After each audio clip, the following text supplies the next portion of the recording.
I know, right? At least it's not like voice jammed, is it? You'll get used to it. Okay. From near and far, young and old, people of every shape, ability, and gender, welcome to IDDQDerp. It's Tuesday. We've got our fancy shirt on, and our cord is caught in the fucking shit. Hi. Both of them. Winivek with a resub 18 months in a row. Welcome back, Winivek. Hi.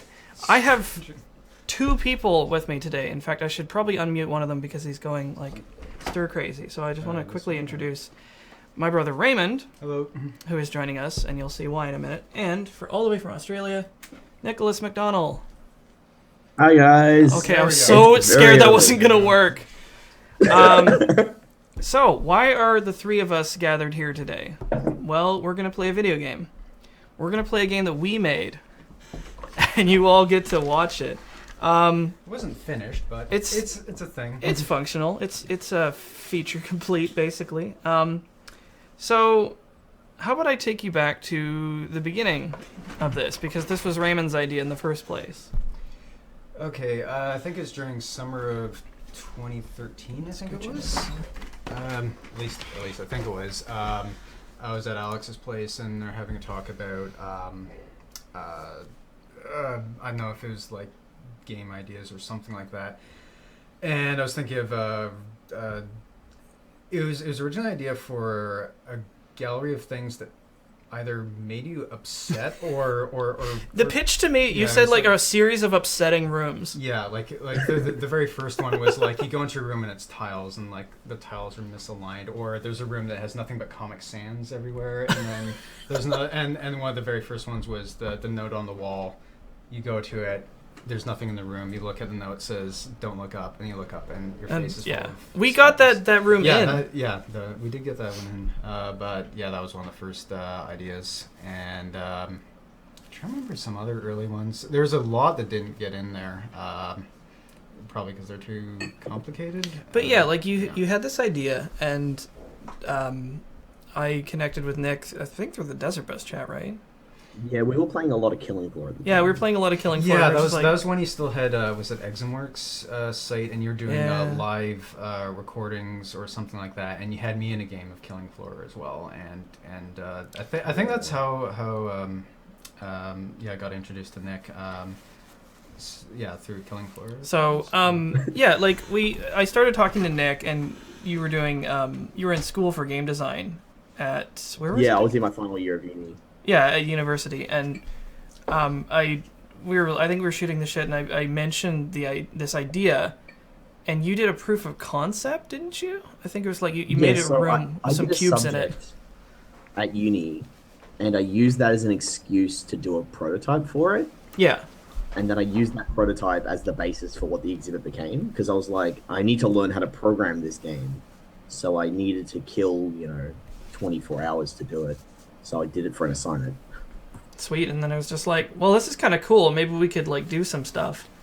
And we sort of started poking away at it, and one thing led to another, and then we ended up getting into production with it. Well, I remember what happened was I came back to your place one time, and you said I was up till like 3 a.m. or something, and then I'm like, 3 a.m. doing what? And he's like, hey, look, it's a proof of concept. And then he showed us me Nick's room that he was walking around in, and he's like, hey, look, I can pick up a cube and throw it or something. I'm like, okay, and it's just like, yeah, we're making stuff. I'm like, okay. Just like I didn't know we were actually starting this thing. It was just a conversation I had. Yeah, you two ran with it. So well, I mean, it was such a good idea. And I mean, I don't know anything about programming or something. The only stuff I knew was like very, very. It was this weird sort of like haphazard confluence of somebody who was learning programming in Unity and good ideas. And you also Sorry, Alex. Can I clarify? I was not learning to program in Unity. I was learning to be an artist. Ah, there you go. So, all right. It was just like a bunch of people collided and a thing happened. Well, at the same time, I was learning hard surface modeling at the time, and I was just like, okay, this will be good practice, because a lot of the things you do in learning is like, okay, here's an object that's really simple. Oh shit, how do I into topology and he'll never admit it, but Raymond's really good at 3D modeling. You'll see a bunch of examples of that shortly. And then Nick was doing 3D sculpting, which is really nifty. Yeah. I only got into that like a month ago. So yeah. anyway, a lot of this is academic. I think it's going to be better if I just like show you what the hell we're talking about. So we joined together and started a name. The three of us became Solenoid Arc, which has made one game, and it's called The Exhibit. It became a series of abnormal rooms because we sort of like ditched some of the like upsetting. Well, I mean, what it sort of morphed into was like an art gallery where rather than like paintings, it was like experiences that you would sort of walk through. So we Yeah, just turn down our mix. Actually, no, I'll turn this down. Also, Nick, did you know that in the Windows version of this game, the master volume is pinned at 0 by default? Yep, and it resets like every it resets like every time you load a level or something crazy. Game design. Yeah, no, I'm getting flashbacks to how bad the writing the code for the GUI was, because back in Unity 4.3, I think we made it. You had to hand code all the GUI. These days, you actually have like a graphic interface to build it, and it's just horrifying. Just turn down the audio a little more. It's a little hard to hear. Nick. On this? On yeah, game. let me do that. Audio. There we go. Yeah, so This now won't need to be too probably hear it high. better now. All right, well, let's start a new game.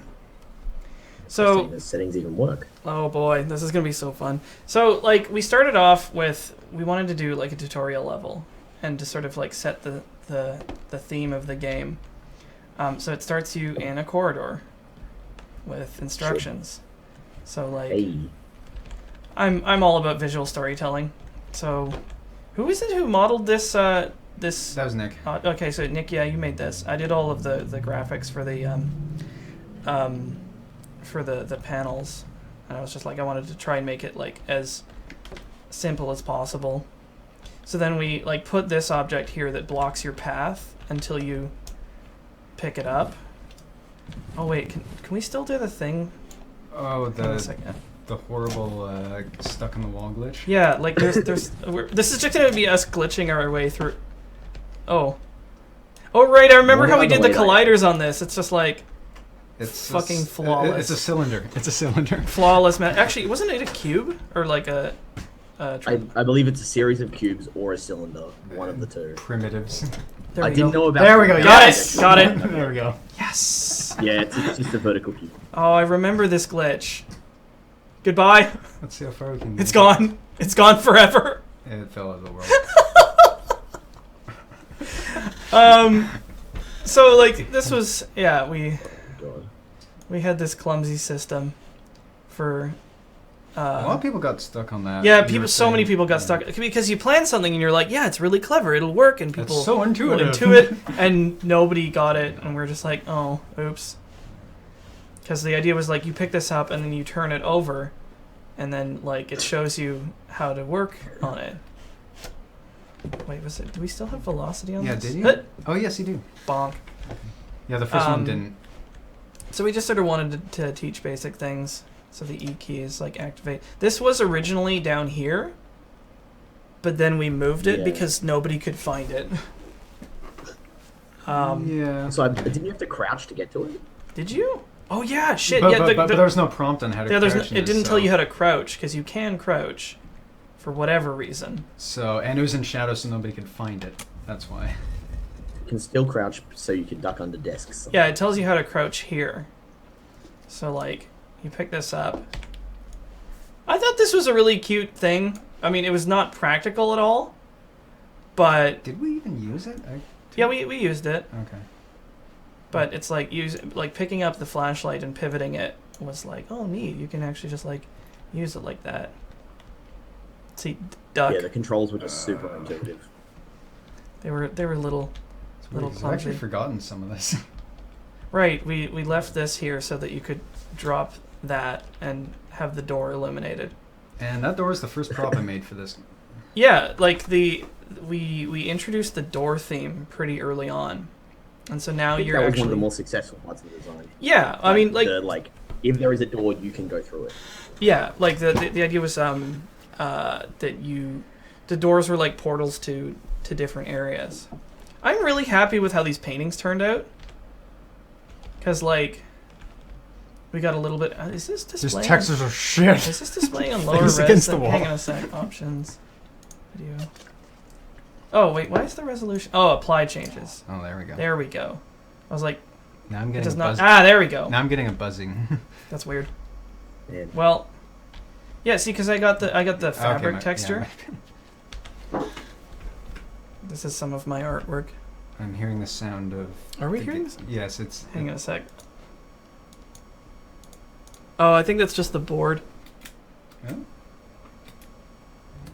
Did he just mute us? Nick? You still there? Yeah. Yeah. Okay. Hang on. It's... Yeah. No, I think it's just like Oh. a loose connection. We'll just have to keep talking over it. All right. Anyway, Hello. so we wanted like the original name for it was the gallery. Yeah, and Yeah, then... but that was taken. Yeah. So we quickly amended that. Oh, I had a funny story. I went to GDC and I actually met the guy who was making the gallery. No shit. Did you tell him about It our was, game? it was pretty cool. Yeah, I was like, oh, we were making this thing. It was going to be called the gallery, and then you ruined our lives, so we changed the name. It was tragic, but he was pretty good. Yep. Sorry, I'm just remembering like doing all of these paintings and like, because this one here is yours. This is where we put the like producer credits. And I took the images and like cloned them out to like simulate brush strokes to the edge of the canvas. You have like a Photoshop. Do you reckon you could brush or screen something. share on your side? Because the stream delay is pretty brutal. Is that possible? I Probably don't not. know. It would be. I think it'd be really difficult to just like do ad hoc. I'll try to describe what I'm doing. Okay, yeah, if you just tell me what you're up to. I 'cause am I'm about looking 5 at one seconds of your behind. paintings. It's the guy with his chin being poked. This is like all the Beautiful. surreal stuff that you did. So this is basically the Oh, I just saw the book. Don't touch the book. really? Just it's broken. I'm pretty sure there's still a persistent bug in that book. You'll lock the game out. Oh, you like permanently? Yeah, it just opens and closes constantly. Oh, Oh, shit! I thought we okay. fixed that. No. Yeah, Oh well. Just All right. Well, this book is supposed to do something, but it's Well- meant to be a menu for all the rooms you've been to. It was working for a while. It was working I for a do, while. I I do think it remember was- seeing one of our I builds feel of like it works in the Mac version, Yeah. and it's probably busted in a different version.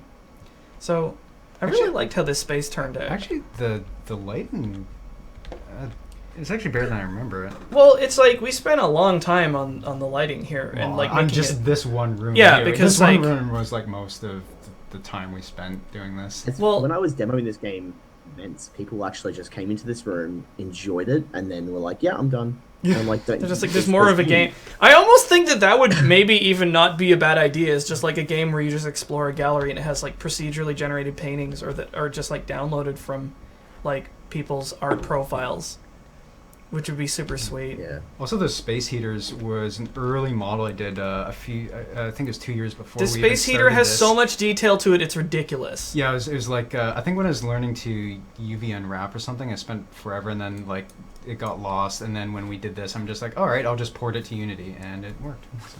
Yeah, like this one, you actually didn't you model the grill inside? I faked the grill where you do it in a texture. So Did we ever fix that bug with sitting through this? I don't remember This there being a couch? sit. There was a Or- bug.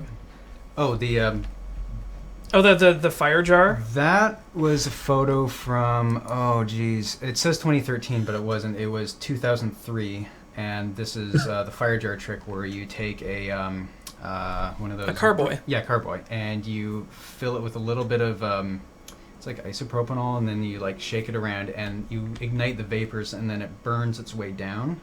You had a lovely blue flame. So And I think Joel took this photograph. It was a long exposure. So yeah, there's me with a a butane torch and a sparker, and I use the butane torch because you have a 3-inch flame, so you keep it away from. You have a 3-foot standoff from your hand to. The reason this is in here is because we didn't have any. I wasn't doing any artwork, like any paintings that would match the sort of rest of the aesthetic. Yeah, I didn't have any paintings or anything, so I just took this photo and then we slapped a crappy Photoshop filter on it. Yeah, Raymond worked on this actually quite a lot, but this is the only thing we have to represent him. Nick, this is one of your sculpts, the like ugly head. Put it into the light thing. The dynamic lighting in this room is horrifying. I didn't know how to do dynamic lighting at the time either. The things you learn when you game dev. It's colliding with the player as I walk, causing it to shudder. I'd like to report a bug. That sounds like the old way objects move. It's vibrating. No, that's actually just how the movement and carrying objects works. Yeah. It's like, what was it, a client update? So was this a ZBrush sculpt? Because you basically just took all of your projects and made them into statues that we sort of scattered around. I basically, there's a plugin you can use which just low reses all your models, and then I just created normal maps and textures out of that. And it's a pretty easy way to sort of just build up these little funny. So I thought that this was sorry, I just rung the bell. I thought this was really clever, but again, another thing that was like super unintuitive. You ring the bell and like a whole bunch of these tickets fall from nowhere, and depending on which one you pick up and take through the dark corridor will determine how many rooms you go through. Yeah, that even when I first saw it, it was just like, okay, is there the yes, there's the pop can. Sweet. We're just looking at all our shitty colliders. What pop can did we use for that? This one's the new. I made so many fucking pop can labels. Yeah, I made the pop can. I can't pick it up. And then I handed it over to Alex, and he made like 10 texture variants. Yeah, of it you or did. something. You did the model for the pop can. Then I just did like all. I can't pick it up. You can't pick. We don't have enough reach to pick it up. Oh well. Yeah, the collider's too small. You may try and get here that we go. one. Here's one. Okay, go into a. Big nuke irradiated beverage. Can you go into a where one of the lights is pointing? To see where. We hit a bunch of things in the labels. You can't read it from here. But like because what we were gonna do eventually was allow you to we'll just like have the if we ever get around to doing like a sequel or a remake of this, what I wanted to do was like have objects like be held in your vision to an appropriate level, so this would be like really close. Can you see the top? I want to see if the did we not add the bump map to that? Because the tab is actually modeled, isn't it? Yeah. I guess we didn't. Yeah, because I remember doing a painstaking modeling and baking the bump map for that part, and it wasn't showing then. Weird. So Nick, long visit is all the rooms? No, long visit. We got enough rooms in at the point that long visit is just like 15 of the rooms. Okay, so I'll take Eternal so we can hit all of them. God damn it! If I can pick this Eternal won't. I don't trust Internal. Oh, okay. That's the one. We'll take long and maybe run it twice. Yeah. Yeah, because I don't trust Internal to give you all the rooms and then shuffle. I trust it to just give you a certain amount then shuffle. All right. What I'm saying is I don't like any of the code for this game, and it makes this is going to be half like, oh, this is really cool, and half like, oh god, what were we thinking? It'll have to be a redo of everything. Even a lot of the models I did were just like, oh geez, I would never do that again. We never did get this baking to work properly, did we? There's like haze in all the corners. The seams everywhere. Well, some of these paintings turned out so well. So we added the sort of interstitial areas, which were just like more of the first area you start in, and then that's your portal to the rooms themselves. Yeah, we added the different color doors later. Originally, all the doors were exactly the same, and it was just random, and it's just like, okay, how do I get back to something? And then we decided to add the interstitial area where the doors are more, okay, this is where you've actually been. Yeah. That's the thing how we did it. Yeah, well, and like these were set up, like there's a plus intersection, a T intersection, I think, and like a corner. Yeah. We'll encounter them. And to populate the walls, I used some of my own artwork, and I talked to a bunch of my artist friends and asked their permission to use. Sam did that one. Yeah, Sam. Yeah, no, there's like the entire cast of Strip Search in here and Sam Logan. So he did this one, which is really cute. This one is Monica Ray. This is actually Madoka fan art, but I thought it was like surreal and interesting enough to like put in. Bust. Yeah, I see what you did there. That's some good colliders. Oh yeah, flawless. Another Ugly man. Nick, are you still with us? He's really I'm still here. Okay. He's so shiny. So yeah, this is just like everything you ever modeled in ZBrush, turned into an exhibit piece. Just put it in. All the super old sculpts. Yep. This is another one of yours, Nick. The teeth. Everything has moon gravity. Yep. So, in this corridor, these doors are procedurally generated. Well, they're not. It's like they're not procedurally generated. It's like it roulettes what doors appear. So, and the appearance. Yeah, and then it applies the effects. Yeah. And the noise, and I think I was going to do particles as well. I was going to make it sort of like if you're going to the snow one, it would like sort of feel like it's snowing and coming through the bottom of the door. Yeah, we never really got that far, but the doors themselves have some effects on them. So I think I'm going to go to the spider one first, because we were talking about that. This one is such a wonderful, simple idea. Also, we spent way too long on this molding.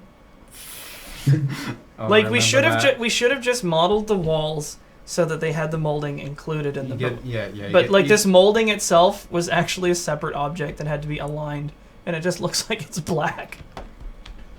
We were trying to go with modular. Oh yeah, sorry. Later, warning: spiders imminent. So it's just the end of a darkened hallway with a post-it note. Why shouldn't I look? Oh Jesus! Nick, how did you animate those legs? Did you use a rig of some sort, or? I used like a global IK rig to save time. So all 8 legs are all set up to IK, and then they all have a global controller. Oh god, I'm trying to shove them away with the. The only thing I could never resolve as a designer about this game is because we don't have death in the game. What do I do when the player? Yeah, I mean they just sort of harass you, and you don't ever like. There's no way to be killed in this game. Oh, that's right. You could shovel them around at one point, right? Well, I mean, we discovered that you can use the signs as a shovel. Yeah. And we added in every room one of the stands that somewhere in the level has the stand with the exhibit name, and I should have read it. Right. I just realized now. Here's another one by Monica Ray. What happens if you go into the first room without a ticket? It just pushes you out by force. Yeah. You just go through the really creepy door with the ambient noise, and then you get reset. Nick, it's my favorite model ever. Go into the light. Bear Attack. There we go. I was showing people Bear Attack the other day. Bear Attack is still one of my favorite games. Even I know. Well, the thing was, I liked it so much that you started wondering whether I was fucking with you. You're like, no, man, I really, really love Bear Attack. And you're like, are you bullshitting me? Like, are you just like, is this like a weird troll, like long con troll? It's like, no, I really like it. I think that game's exquisite. I'm just like ruining all the art in here. So this is one of mine. And I was doing like. Oh, yeah, I want to make the paintings rippable off the walls. Yeah, like they're slightly off and slightly tilted. Some of them. Didn't we have one build where you actually would touch the painting and they would just fall off, and then maybe we eventually had something really annoying where they all kind of collided and started bouncing around, and it's just like no, just have them stuck. Yeah. So Abby Howard has this available as a print. I think I saw a print of that in one of the videos. Yeah. The original of this is actually like done on cardboard. So you can you can actually see it. Like she just took a shitty piece of cardboard and did this painting on it, and she's had it on her wall right next to where she works for the longest time. I love this painting. Well, let's just start going into some rooms. Entrance, you say? Oh, is this generic land? Yes. So, yeah, like this was your idea. This was definitely one of the ones that I wrote. It was just like, you know, a city street sort of reduced to like symbology. This one's a little pompous, maybe. What I like about Maybe. it, this room is you basically came back to me one day and was like, "Oh, I made a new room. Just go check it out." And I was like, "What?" And then I just came into this thing and just started laughing. Exactly. A lot of them are meant to make you laugh, but like I just thought it was a kind of a neat idea. So like I think there's a lot more that we could have done with this. Like one of the things that would have been nice is like having more props you could interact with. Maybe more like like maybe not even NPCs, but just like fauna.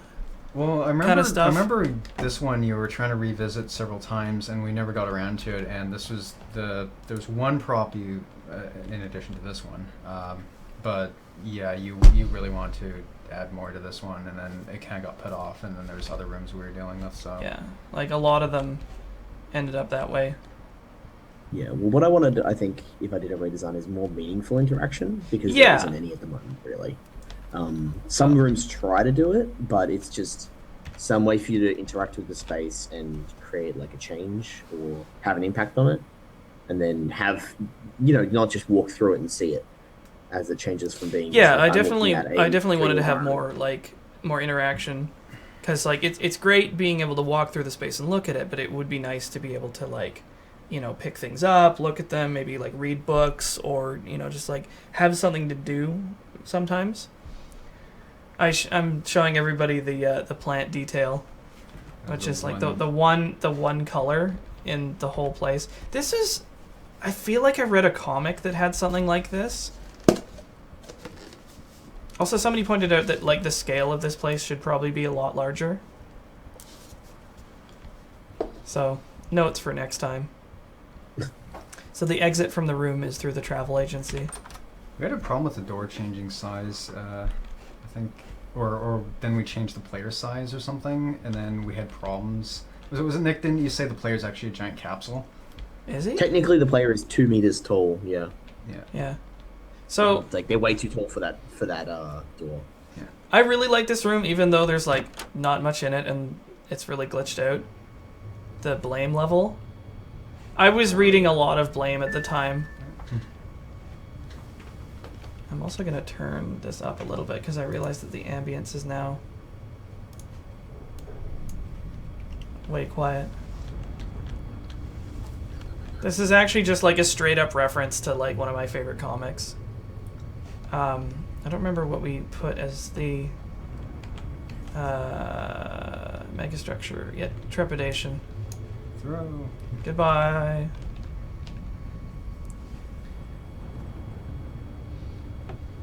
So yeah, it's like a lot of these ideas are kind of cool. Could you open that or No, you weren't able to open any of the books. If I was gonna do the some more of this, I would love to have readable books, like with lots of pages that you could actually like sit down and read. Oh, this elevator is a Yeah, Nick. nightmare for me. Oh god. Yeah, you modeled this. Yeah, I modeled this, and I remember it was a nightmare for me to work with because I couldn't figure out how to do the inside, and I was getting like tangled geometry with inside outside, and then Nick had problems with it because when it started moving, you'd clip through the bottom. Elevators are pure nightmare fuel. Yeah. Well, it locks Yeah, like when you go up, it locks the player. Yeah. That was the only fix I could figure out at the time. Yeah. Yeah. Yeah, and you can see through Oh yeah, some you of can, the- you can through. see right through. Oops. I did not enjoy modeling Spaghetti. that. So in any of these levels, if you do something that would kill you, like if you jump off a cliff or something, You just you you just respawn at where you entered. So like, maybe I should have just put like vertigo or like Oh jeez, heads. the wall's clipping. walls like flickering. Uh, But yeah, I think I did these textures. I looked at some of Nihei's art and tried to copy it myself. It didn't turn out amazing, but have we gotten this corridor like 3 times in a row? Let's try the red door. Yeah, it's true random. So you're actually just gonna get places multiple times. Oh, this one, the red There's only black. 3 variations. Sorry, yeah, red black yellow. People really like this The one. thing on their website says we have no puzzles, and that yet there's a puzzle room. Yeah, Oh, no. we sort of fucked up. So you start walking forward. Something changes. So Right red lines, about. basically. Oh, Oh. so the player's proximity to the door is linked to how wide the little platforms are. So that the further you walk. There was no jump in this, was there? No, there's no jump because I tried to avoid any like actual puzzles, but we ended up I think doing a couple by accident like, anyways. Because it's weird because like you play so many games and they kind of rub off on you. So we hit this one again. Again. What's this one? Okay. I don't. Oh wait, is this? This is one that you and Nick worked on. Oh yeah, the scary one. Wait, is this billboarding heads floating in space? Yeah, it's the heads that always look at you. And chains. Right, and also another room with a puzzle. Not a Yeah, I puzzle. know. It's like, it's weird because like we just wanted to make something that was like creepy and kind of Silent Hill-ish. But like we just ended up having a puzzle anyways. I mean, it's barely a puzzle. But you just like come to this like break not this seal. You wrote a bunch of stuff into this, I'm trying to remember. I don't think I wrote that much. Or was that something? I liked where we hid the sign, Uh, like over here. is it just stuck there? So yeah. Yeah, I think we just turned gravity off, right? Well, it's like if you pick up any one of the heads, it breaks the seal, and then you can open the door.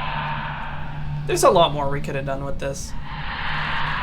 It's getting real loud. Jesus. Oh, Nick Trujillo did this painting. I don't know if I saw that one. Nick is really, really good. I mean, it helps to have artist friends because then like, our atmosphere of like paintings and stuff looked really good. I think in the end. Now we're gonna try Snow Job. Oh, jeez. We're gonna have to get this sooner or later. We had so many problems with this level. This one was a nightmare. Isolation. It's like a kind of a cool idea, right? But it just got tedious. Yeah, It was like actually really not like fun. yeah, no. The idea was that like you wander around, you sort of get lost, and it's like this interesting isolation. It was actually just fucking frustrating for players.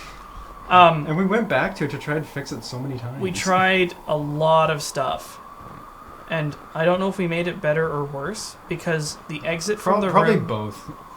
Well, the exit from the room moves, doesn't it? Yeah, it's randomized. Every time you load the game, it's different. I don't even know anymore. Yeah, that like the only thing you have to go by. Oh, we just found the Good. we found the exit Good. by random. Yeah. The only one reason this room is even finishable is because there's only 4 exits and the paths are moderately clearly marked out. Yeah, we Otherwise, it also would actually be- we added the signs, which point you in the direction of the exit, and they will move based on where the exit. Sometimes they fall over and then they're backwards. Yeah, that's No. bad. Although I like the snow effects on these signs. Yeah, he did texture fixes for everyone. Like I like the sort of repetition of like these elements just showing up in various places and like sort of affected by their surroundings. So like this one's snowy. I can't remember if we did any ones that are like damaged or anything. We did do. I think there's a dusty one or an oil covered one at one point. It might have been unused because there's actually about 15 or 20 props that I made for this that actually never went into the game. Like We made a shitload of props that never made it. Like we had, I had a set of pens and was it a paint bucket, like bottles of medicine, like all these different things, and it just never, and like a cannon, and Yeah. there was a lot of things that Well, it was because the way the story went was around November of 2013. Production camp fell apart because Nick, you were finishing up and you were moving, and then Alex was busy with something, and then I got really busy with other stuff, and then it was just like, so. Yeah. Hey Nick, you want to go to a fun room? What was that? Oh, this one. I don't know what you're talking about. I'm Right. scared already. It's the Whoa, I don't it's remember the flying this. door. Oh, okay. Oh, okay, great. Okay, that one. Great. I like this It was one. meant to be fun. I don't remember the Kind of. music for this. Maybe I listened to a different build. I don't remember where we put the sign for this, or if there is one. There it is. You just fly forever. I can't hear Nick anymore because of the music. Yeah, our audio balance is not that great. But anyways, you can just fly around. I really wanted to, for that room, give you a lot more, like, just, like, fun experience, but, like, we just ended up having you go straight with clouds going past you. Not then. Oh, there's a lot of them. Oh, let's go to my favorite, and actually everybody's favorite room. Oh yeah, this is one. This one turned out really well. Yeah. This one turned out really well. Nick, was this your idea? I think Which this one was this? Darking Lot.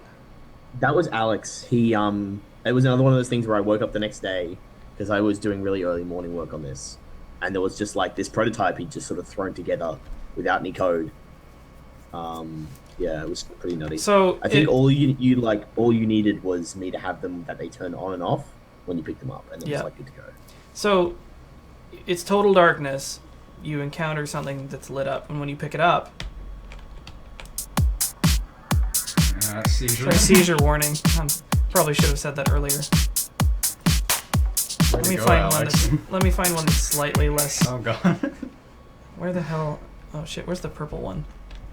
Oh no, you done it. Oh, there we go. Find the green one. That's the best. So we pick up the purple one. Purple one's actually not bad. Oh, they all look like they're seizure-inducing. A little bit. So you're able to navigate through here. What I really wanted to do with this was to add the ability to toggle them and have all of the music that each object creates to be in synchronous, so you can like mix a track together, Yeah, and then like turn them on and off to like do like like a breakdown or something. Like is that They're flash? all little primitives, right? So what we should have done is have like babies like play toy where they have like cubes and they have little holes they can put in the wall. And Yeah. like slot it in, and then it makes them. I like this one. Then you would have had to rotate them. Yeah, no. If you told me you wanted them as like a toggle, I could have just done that. Yep. No, I can't hear him. What's the blue one again? Yeah, these are a little. Maybe I'll turn the audio down a little bit, because some of these rooms are really quiet. Some of them are. Oh, I like this one. Like we put like a gobo on either end and just had them counter rotate. Oh, that's really messing with me. Yeah, I kind of like games that give you just like toys to play with. I think it's pretty sweet myself, which is kind of why we built this. Oh, you ready for like radioactive dubstep ball? These are all from a free, royalty-free. This is all royalty free. Or something. And then the worst one. Get ready to be like violently ill. No. Oh! Start spinning. It's such a cool effect though, because it actually like plays off of everything. Rotate it. There we go. Oh, now we're gonna. Oh, my brain hurts.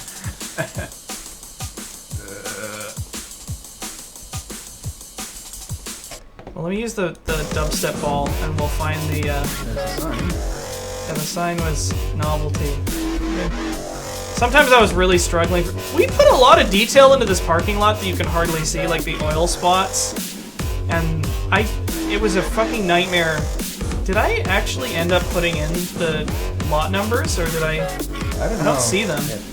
I do remember I was supposed to put car models in, but I never got around to it. Anyway. Oh yeah, it's parking lot without. That one was fun. I just realized. Let's see. Oh, is this the alleyway? I don't remember. This one might be. Oh, I love this one so much. This is like this was such a simple idea. Oh, you can't hear Nick very well. What's that, Nick? Oh, I was gonna say, did the alleyways get ditched because we? The alleyways, we used to have a series of alleyways that took the place of the what became the sort of like exhibit corridors, because like it was kind of confusing. Because you kept going back to it, and it was... Yeah, you kept going back to it, and it's like, is this a level, or is this like a transition? Which one is mine? Mine is a little loud. Sorry? Which one is... Your headphones? Yeah. On there. Sorry. It's like this balancing act, whichever one you're Number plugged two? into. Yeah. So, Nick, it's Leap of Faith. Oh, good. It's just a sign. Close your eyes. I've never had anyone into it this level, Really? which is a shame. They couldn't figure it I've out? never shown it to anyone. No one ever figured it out. Wow. So nobody watched... Nobody I think figured what I it should out. have done is had a, like, you know, that sort of like glassy noise visual that you get with like a I think you get it when you have like invisible players in games. Mhm. I should have done Oh, that just for the shimmer, like platform. make the bridge shimmer? Yeah, just like... so you have a concept of this like tutorial there. I sort of kind of like the idea that it's just like you close your eyes and walk straight ahead. We probably should have had footsteps, We did at one point. Yeah. and then you wait, Uh-oh. Yay! and then you're across. But if you try to walk without your eyes closed, you just plunge straight down. All that stretching.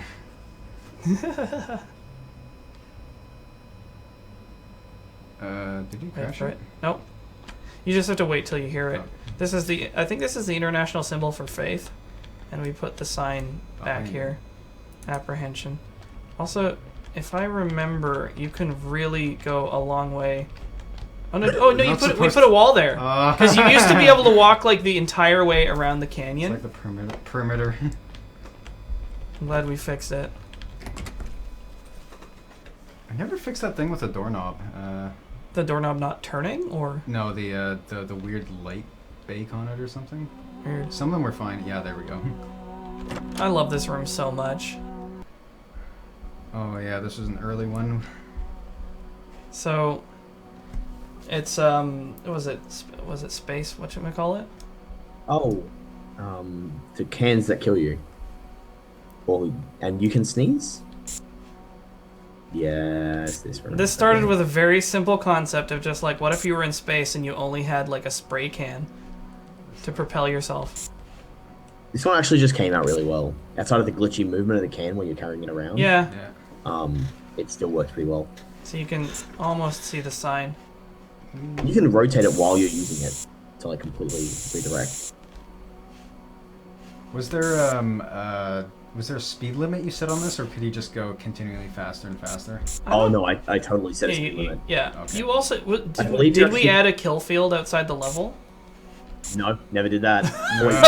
You can just like fly off into the void. Now you've done it. Yeah, if you lose a can, then you just start sneezing your way back. Sorry, I didn't show them the sneeze. If you let go of the can, you can sneeze and propel yourself a little ways. Yeah, because otherwise you would not be able to do anything. Oh. Oh, did you? Wait, there is one level that kills you. Oh yeah, this one. I was completely wrong. There's one level in the game that kills you. And for some reason the texture didn't go on, or not, it wasn't the texture, I think it was the bump map? Yeah, I remember Some something about aspect Oh. of the Right. barrels, remember? Because they're all smooth for some reason. it. Yeah. Uh-huh. Yeah, the bump mapping gets shitty because I wasn't using dual directional light maps. I was using single directional light maps to save space. And I didn't know that at the time. I know that now. But that's why it wasn't working. So because you originally only had dynamic lighting and it was being pooed. yeah, I don't know that I'm gonna actually do this because it could end our playthrough. You press E and flick the lighter, and it's like what, a 1 in 10 chance that it will ignite. It's 1 in 10, then 1 in 9, then 1 in 8. It reduces every time you do it. Jesus. Yeah, and it will blow up the room and kill you. It just puts an overlay of fire on the screen for like a split second. You're just like, bang, back to the beginning. Yeah. So this one is just sort of like, well, morbid curiosity. It's just like, What could this go is a wrong? stupid idea. What would I do?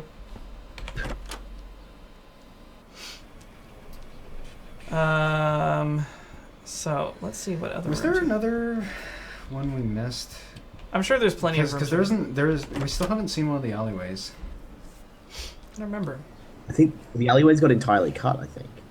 I don't. Yeah. I Because don't, the alleyways were all... I thought you made Transitions. at least one room that was just all the alleyway sequences put together, and it was just another I think we were That going would've to, made a but lot we of just sense. didn't.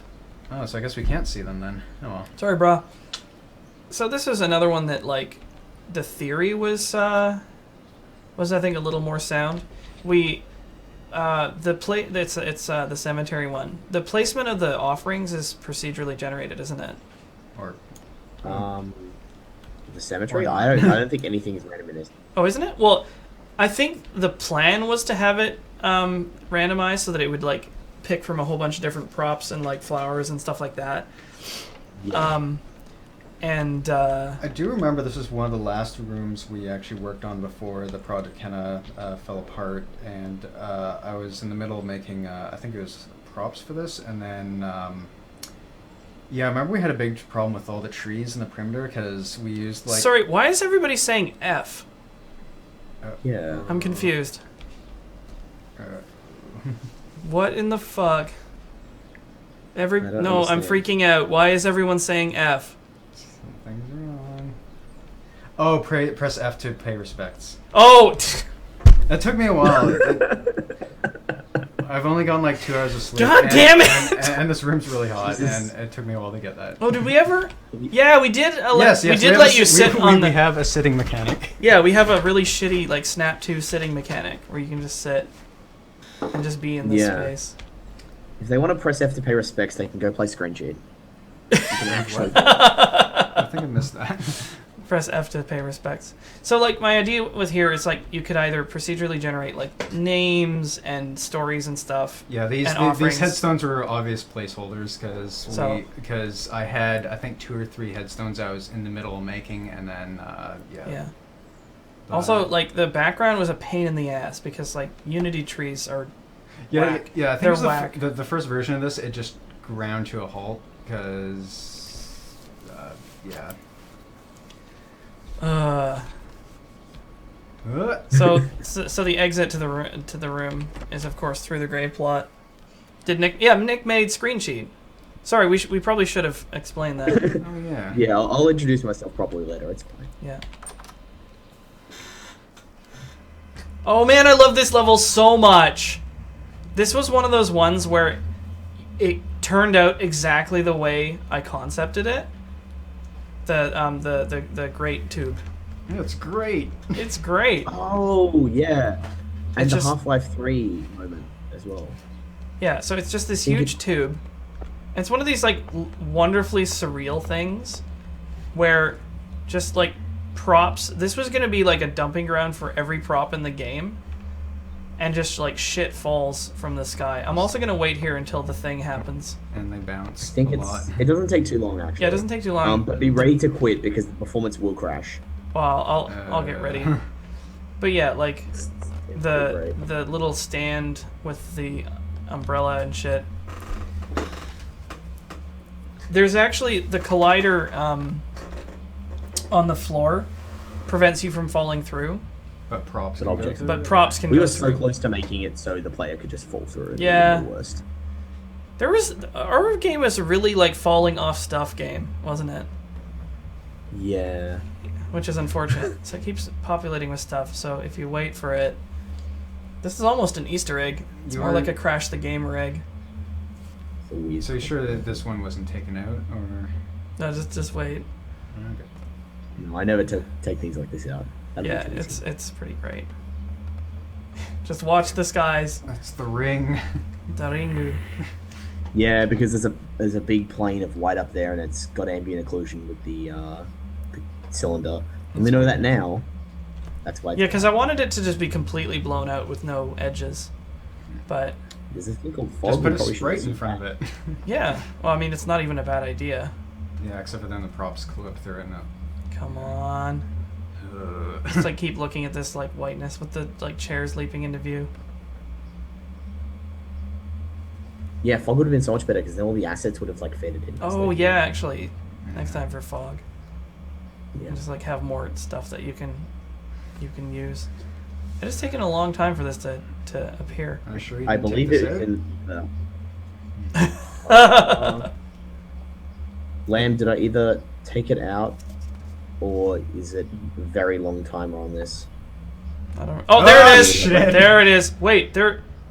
Oh shit! Yeah, here they come. Oh boy. Okay, so we need to escape because there's. All right. The performance is happening now. is our frame rate good? We're good. We're It good. literally instantiates one every frame. That's Pretty fantastic. horrifying. Oh, the best. This one we spent like the most work on, and it was one of those ones where like I think the idea was maybe better than the execution. Oh, we spent so much time on this. There's so many props yeah. in this level. Also, that keyboard. You look at the keyboard. I spent so long trying to get the. I can't see it up close very well, but those keys. The chunky keys. Whoops. Oops. I just wanted to push it closer. Nice God damn it. colliders we got there. Oh wait, there we go. You can sort of almost see it. Yeah, the those animations. This is crazy. Yeah, those were. I think all those keys were just normal bump, and I had problems aligning it. Goodbye, emergency procedures. Oh fuck! Sorry, the label job I did on this fire extinguisher.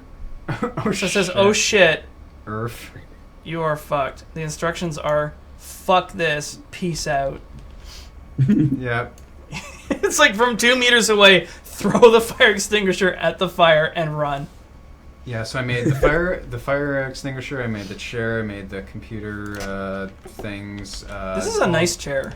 Yeah, that. Oh, you can sit in it. Oh, shit, almost. I don't You can remember stand on it. Oh, yeah, I guess you can sit in it. I think I threw this together because it was really terrible. The I emergency think the key would be plan, having rolly chairs that you can sit on. Yeah, the emergency plan, which is locked. locked. Yep. So the idea for this room was pretty simple. It was a control room where something bad is happening, and everything you do to try and fix it just makes it worse. Yeah. So if you start flipping switches, which we never really got around to aligning properly, and I spent a long time coming up with these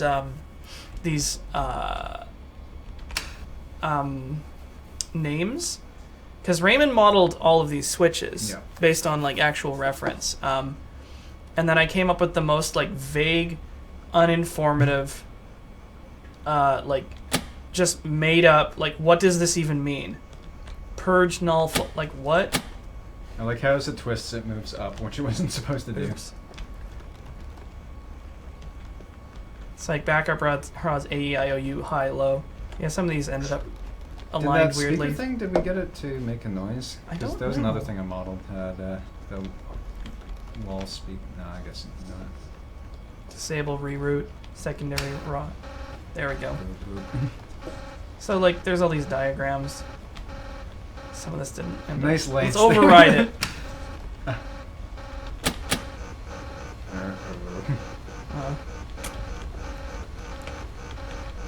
Yeah, I remember you and Nick were trying to align the textures for all the props, and we kept on having to like change it, and it kept not working, and then it just got worse. Oh, this There are a lot of issues yeah. with this room. Yep. Not to mention the actual just like core design failings of like what players need to do all the time, which is really they just have to flip a switch and then wait for 30 seconds. Yeah, I mean, like, I think that we had a lot of good ideas, and our execution was not amazing. I do like this prop I made. This prop looks so great. It's also like the slowest shutter in the universe. Yeah. Oh, also when you hit the fire alarm, exactly what you think happens. Well, more noise. Oh, good. We were gonna put a lot more special effects in here. Oh, I remember. I think playtesters got stuck on the sign. And Oh, they no. couldn't get out, and then they jammed the sign, and then they couldn't progress. That's really funny. So it's just like I can't get out because the sign. Yeah, now you're just trying to do it. Deliver. There we go. Excellent. Flawless masterpiece. There we go.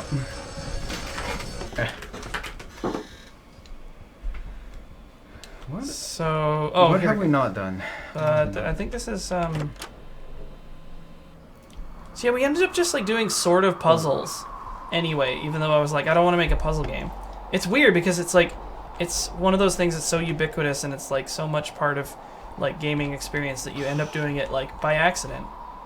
I think it's because it's easier to do than trying to design interesting interactions. It really is, and I think that's why it's so prevalent, why it's such a problem, is because it's a cinch. to add in huge air quotes, gameplay. Yeah. Sorry, so it's just you have to walk along these blocks to get to the end. And when you fall off, the arrangement of them, viewed from below, is an ambigram of the word chump, which means that it reads correctly both ways up. I saw that and was like, oh my god, I know exactly what I'm going to do here. So it's kind of a cute idea. Yeah, Maybe not that entertaining, except for the first time. And the room description is way over there so that you have to risk falling. I'm glad you got that on the second try, because I remember we were testing that and you kept falling off and you get progressively more pissed off at it and you're just like, I hate this. Like, son of a bitch. We made a terrible piece of garbage. Oh, okay, so you want to talk about rooms that didn't turn out at all the way we wanted them to? Where are we going to? The switch room. Light switch. Oh. Oh shit, where's the flashlight? Uh-oh. Uh-oh. Nick, I can't What? see the flashlight. There is a flashlight. There is? Don't you have to hit one of the switches first I to find the thought it was flashlight? on. Oh yeah, you need to hit the switches to find the flashlight. It's in the center of the room somewhere. Oh, there we go. Where the player won't be able to see it. Yep, it makes plenty of sense. It Does used it to be on work? the bottom of the stairs, and we're like, let's make it more challenging. Yeah, because you hit the switches facing away from the thing. The idea was that, like, there's all these switches, and one of them turns the light on for a second before it burns out, and then the rest of them do, like, other weird stuff, so, like, you activate them, and it's like, the light turns on, and then it burns out. This is just more I frustrating. like that than solution anything. was just self-illumine all the textures on those. Yeah, one of Nice- them, like, nice wires. rings the doorbell. Let me, Oh my god. And all the switch placement is completely procedural. Yeah. I don't know why. one of them, like, there was supposed to be a lot more sound effects for these. There we go. Yeah, One of them just, like, sets off this car bomb. car alarms. There's a vacuum cleaner in here somewhere. What is Also, that? like, No, positioning... there's only three. There's the light, car bomb, light braking. Oh. Well, there was and gonna be nothing. more. Yeah. Uh-oh. So this is another one that people had troubles with. Here we go. I think I made it worse. All this, the light switches, the ones that actually work, get worse every time you get one successfully. It's a flick. Oh, I read that as fuck. Yeah, it's flick curiosity. Oh, good. Tenebrous 40 count light switch receptacles, including hardware. I had a good time building these like boxes and like products. I really like modeling and texturing fake products. There's so much unused stuff that we never got around to. Like you had like a whole series of where was it? Had the series of gas cans or something, or the series of cereal products or something. Oh yeah. Yeah. There was gonna be like a supermarket thing that we were gonna do, but yeah. So this was another one that like we sort of shorthand the way it was meant to be, and this is also like a really inside baseball joke. This room's called Dimmer Beach, which is it's a slang term for where all of the like equipment, like all the lighting equipment goes on a like production. And so I was like, oh my god, a lighting console that controls the sunset. Because you used to work in was it staging, stagecraft, and what's the technical name for what your job was when you worked at? Just like production assistant or like roadie-ish kind of person. Yeah, you're moving So- cases and whatnot. Unfortunately, like, I wanted to have it so that you could, like, slide them and have complete control, but this ended up just being, like, assigned to random each time. So, you've got, Yeah. like, these dimmer boxes. This is one of the first objects we ever modeled, or the ones that I ever textured. Yeah, it's just one out of the generic boxes, and you just put some. Also, stuff the I didn't realize that the lighting causes the sign to turn this really ruddy color. Oh yeah. Dimmer Beach, electronic sand and sunlight. I think we have 2 or 3 more rooms. Yeah, I don't think there's too many left, so Yeah, we're almost at the You could end of open this. the book and find out how many are left, but I wouldn't suggest it. I'll break it. Don't open the book. So yeah, let's see. I think. Right, actually, yeah, I think there's one room left because it's forcing us. I'm also shocked we never got around to the was it the asbestos room? Oh yeah, the one that says like Oh. asbestos do not disturb, And you have to crawl under a bunch of pipes, and the pipes start collapsing, and then and it's like, impossible to do it without. and the walls start like falling apart, and then you see all this dust kicked up, and then you start coughing, and then you can't find the door, and then like all the pipes just collapse in on you, and like you have like scaffolding and stuff, and yeah, that was an awful one. That's a really good explosion effect. Well, hit. See ya. There's no gravity on this level. You've achieved escape velocity. Hit. Whee! There we go. Was it Earth is flat confirmed? Earth is flat. Boop. Hey. Oh. Hey! Oh, So this is the kill screen. When you get to the end, it has a couple of metrics for like how many times you've completed them on each type of ticket.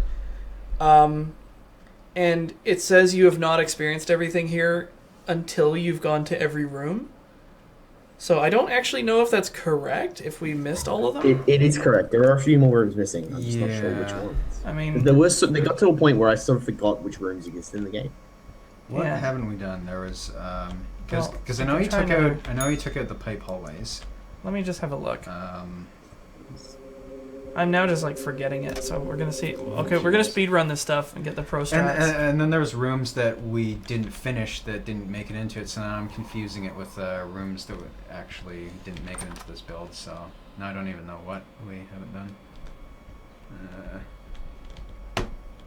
No, this is just gonna turn into an Agnes speed run. Now we got it. It's fine. Is it just giving you rooms you haven't? Okay. Yeah, I just want to go through it a couple times and see Huh. if we can figure out if there's any we missed. Interesting. The entrance is on Should be backwards. preferencing for rooms you've already finished. Or haven't finished yet. But, you know, code old. So maybe just grab the book and see which ones aren't done. Can we actually just exit to the... Yeah, I think there should be a return to lobby button. Unless you have your old Return Google to document menu. for the master room list. Probably. Well, let's see. I wonder- If this crashes the game, that'll be a drag, but let's see. Here we go. Okay. Turn page right. So, Snow Job, Pipe Dream, Space, Chump, Flick, Artsy, Creepy, Grape, Lame, Meltdown, Gigaside, Rave, Cemetery, Sky, Arachnophobia, Faith, HSL, Red Room. No, I think we got all of them. Oh, that was all of them.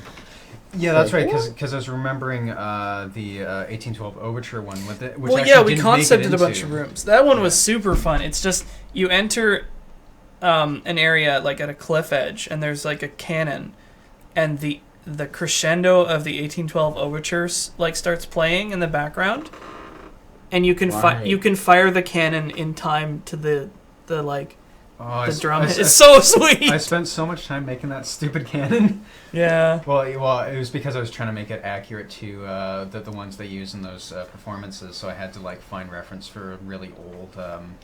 Was it a wooden frame, Mhm. giant? Was it iron, like rusty cannon thing? Yep. I'm gonna stuff this through the wall. Oh, Goodbye. So we can sit here now. yes, you can say. So yeah, there's not a lot to it. It's very, very Very rough, incomplete. But it's like as far as like sort of first time games, like this is the first this isn't the first game we've ever made. No, the first games we ever made was Hypercard. Like Hypercard. In like 20 years ago, 1995, we got Hypercard. Was it 2.5.1 or something? And somewhere I still have some of our old projects. Oh god, I think that was the earliest things we made or something. But this thing, even though it ended very abruptly with all three of us having Well, to it's go definitely our first 3D game. yeah, all of us had to go our own separate ways. It was at least a exercise in workflow because we had documents. We were doing Skype calls. And Nick is in Australia. We were synchronizing time zones. We had like schedules. We had we had Google Documents. We had sketchbooks. Alex had a sketchbook of things. I was doing modeling, and then I'd do UV renders to pass off to Alex. Alex would look at the UV renders saying, okay, this is how the model unwraps, and I will do the texturing.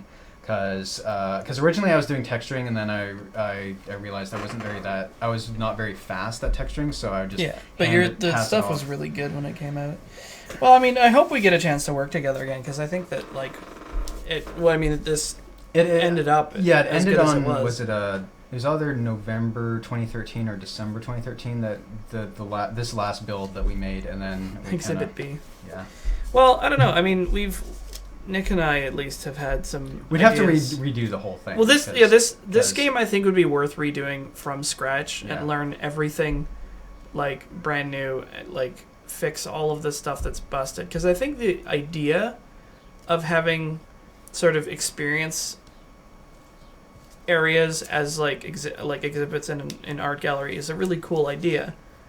It's just that we're trying to learn. But yeah, like we were learning how to actually make a game, period, while we were trying to pull it off. So I mean, yeah, it's not the greatest, but we did at least learn a lot of things. I got more experience on 3D modeling. Nick got more experience with coding. You got more experience with. This is to all you sort of prospective video game designers. The best way to learn how to make video games is to make video games. Like Unity's free, stuff like Blender and Sculptress is free. Sculptress. Using all free tools you can. Blender's free. Was it a Paint.net I think or GIMP? But apparently something's wrong with the GIMP installer now, so hold off on that. Was it? Get your hands dirty is what I'm saying. I'm trying to remember any other free resources. I only recently gone to Sculptress. Sculptress is really cool. I'm just trying to remember what else we did. I think at one point, Nick, you said that you realized you could redo the entire code in like half the time or... Oh, I've already redone the entire code base. What are you talking about? Probably just as an exercise. I've actually reprogrammed the entire game except for the individual rooms. Oh.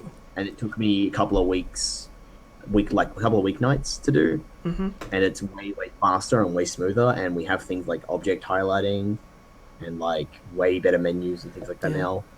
And objects move smoothly, and the physics on them is way better.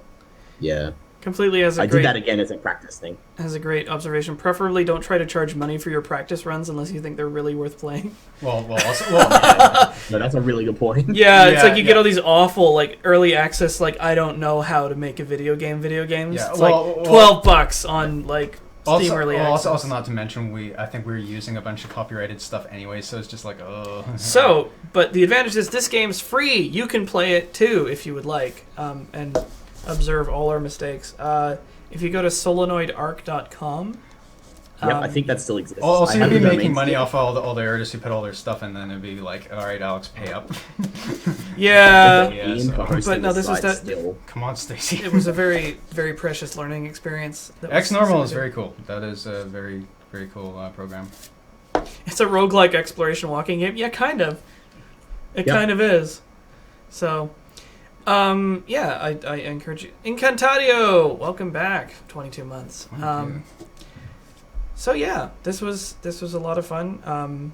I don't think that it's going to be the last you've seen from us. It'll be a matter of trying to align schedules and stuff, because we have plenty of ideas. No, it's been nearly 2 years since we finished this. Damn, dude. Yeah, some of us got full-time jobs since then. Well, yes, Nick went on to put together Screen Sheet, which is a game that you can pay for, and you should because it's really good. I'm sure he'll post something. Did you do in the voices chat. for that? I did voices. Graham and myself did did voices for that game. So if you needed another reason to check it out. So yeah, support Nick and his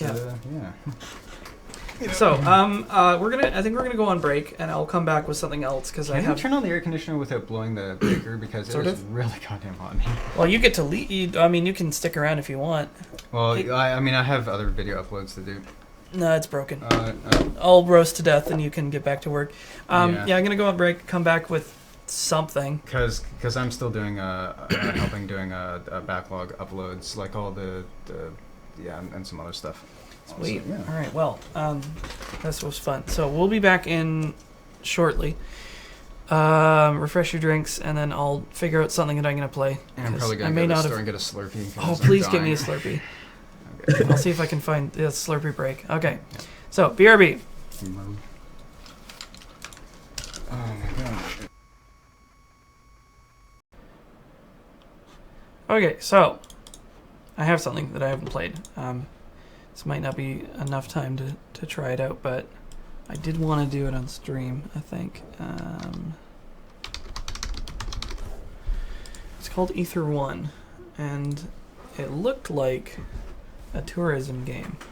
And what caught my eye about it was that it said that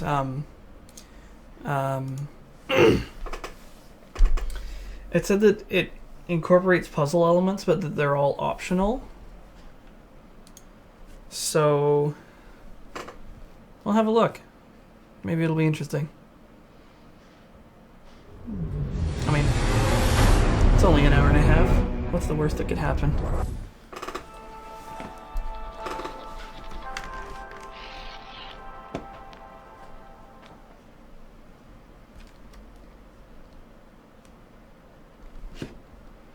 Optional puzzles are not necessarily bad puzzles.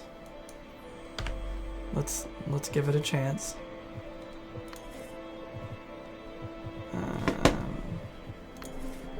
Video. Sure.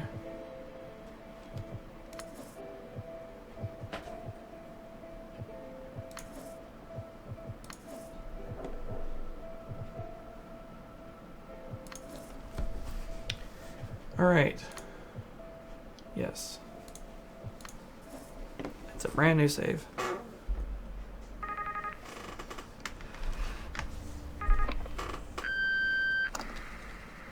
Hey, it's me. Listen, I'm sorry for the things I said earlier on. It's just, God, I really don't think you should go to that place. I don't think they care. Not like they should. And before you think it, I know how it feels to want to feel safe, to want more. You know I do it. But Jesus, do you know how they view you? Just another patient to squeeze money out of. Please, don't go tonight. I'm freaking scared. For you and for me.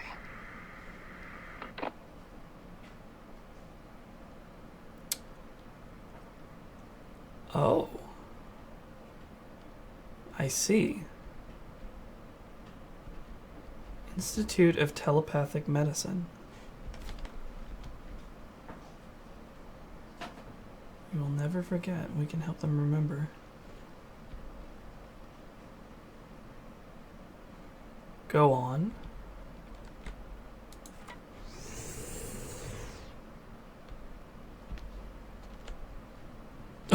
I like that the subtitles are like closed captions.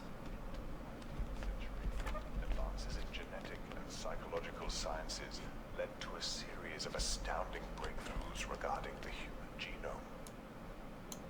At the forefront of these experiments, the ISHIN Initiative discovered and developed new ways of mapping the human mind, expanding the knowledge of our species.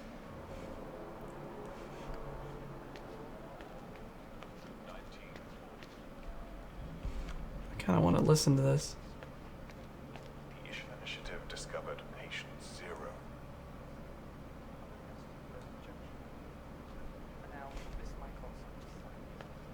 Shortly after.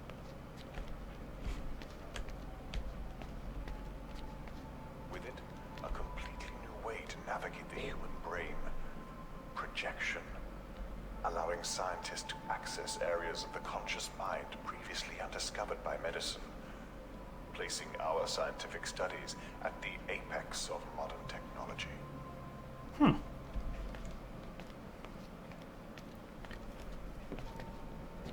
I did hear that this game has something to do with dementia.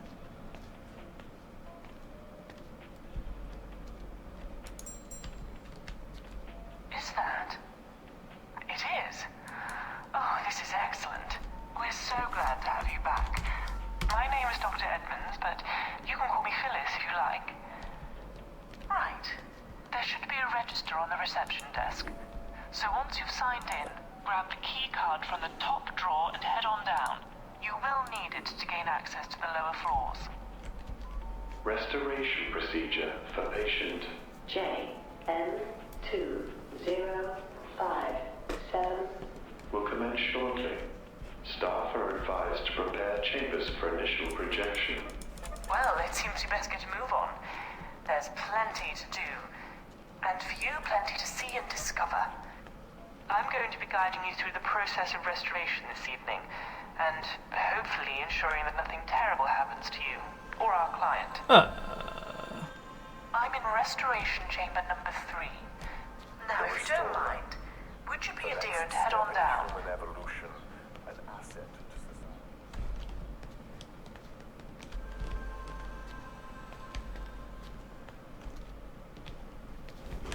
Hang on a sec, I just wanted to read what the hell that said.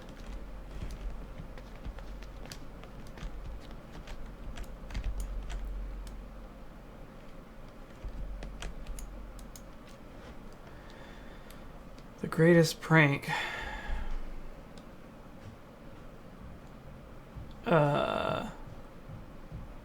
That seems like a terrible idea to do in a medical setting.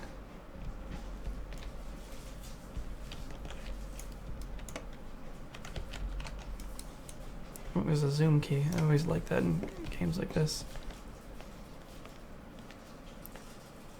What's this?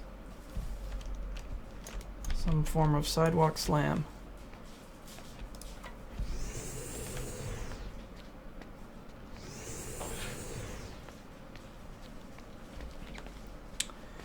Come on and slam. And welcome to the jam. Chamber 1 to 2.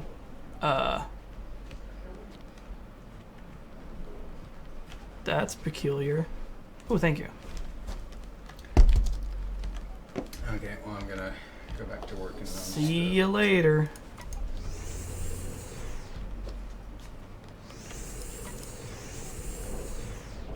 Go in there in a second. Thank you.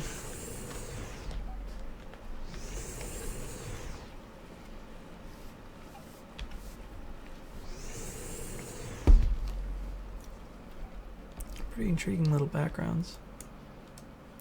Cognitive psychology.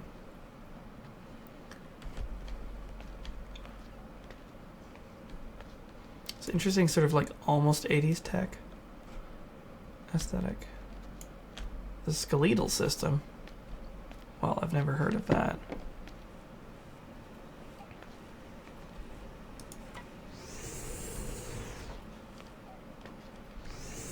Alright, let's have a look into Chamber 3.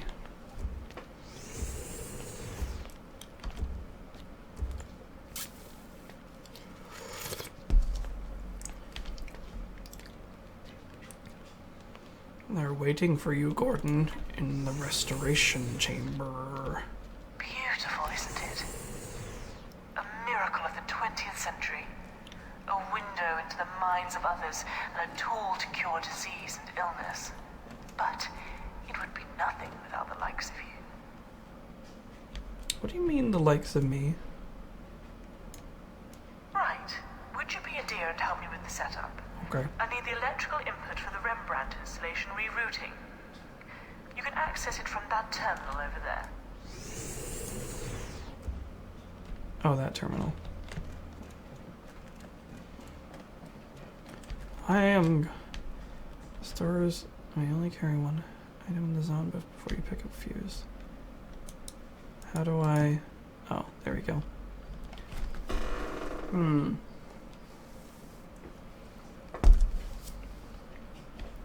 That's unfortunate.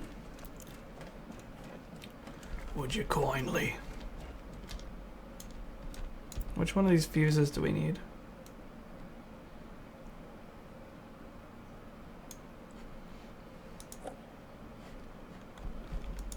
Sure.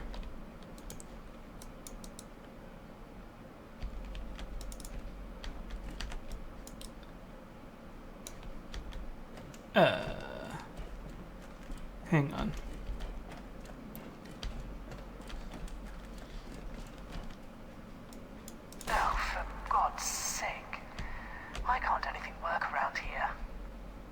Fooled you.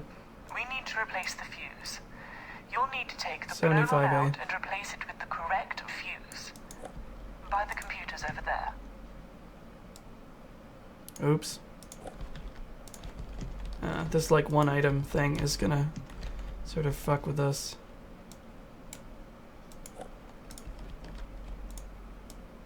Oh dear. That's a little annoying that you can only carry one thing at a time.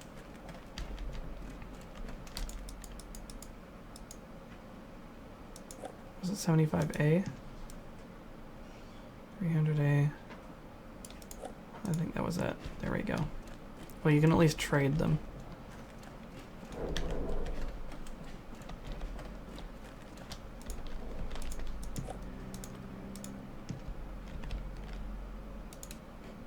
Can you not do anything right? It's the 300 amp fuse that you need. It says clearly on the box. Ah, right. Derp. Whoopsie. We made a mistake. Why you gotta be... Why you have to be mad? It's only game.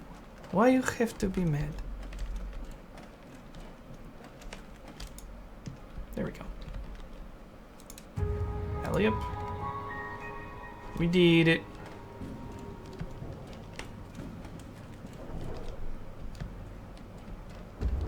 That's a really comfy looking chair. That should do it. Right. Thank you for that. Always nice to get some help around here. Now, if you don't mind, I think it's time to take a seat. What?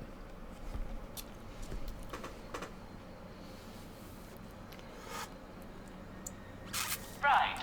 A few things before we project. Our client, Jean, is currently in a very delicate state. Our primary focus is to ensure that we clear this area of her mind from the plaque buildup that is causing the disease. In order to do that from within, we're going to need to use her own memories to reinforce the medical treatment she's receiving. Go on.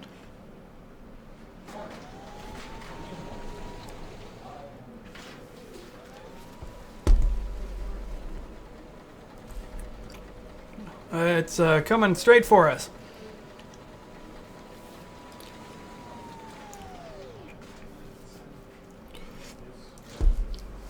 So I'm a brain dentist? I guess you're not wrong.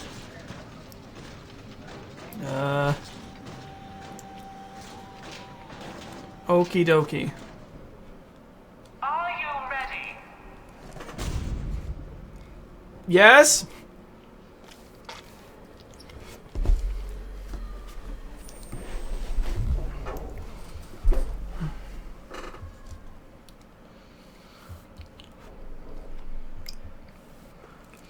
Yes, we appear to be some form of brain dentist. I know this may feel a little strange, being new technology, but please don't worry about it. We all get used to change eventually, don't we? No, LCL! Drowning, drowning.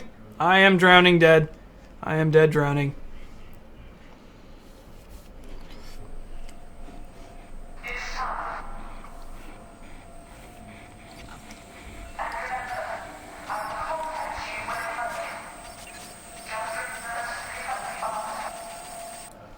What was that last bit? Was that important?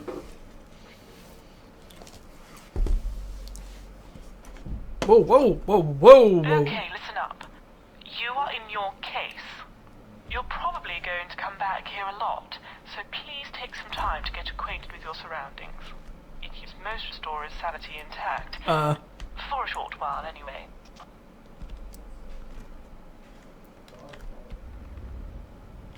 Whoa. Well, that's interesting. Our sole purpose this evening is to track the memory and pinpoint its location so we can cleanse it of any disease present. Everything you're seeing in front of you is a visual environment pieced together from our client's subconscious mind. Barren wastelands or an abstract painting reimagined. It's all completely tangible. All I can see are brain scans of tissue degradation confirming my previous diagnosis of dementia. Both are incredibly important if we are to succeed and understand our clients' needs. Now, if you just give me a second, I'll have some more details for you.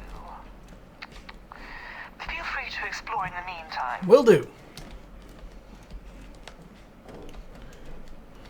I like my little brain house. Oh, Jesus.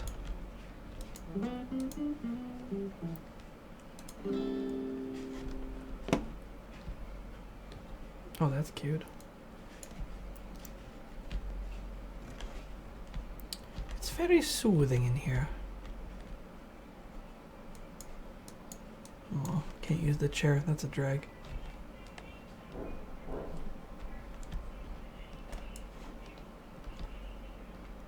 Why, hello, projector.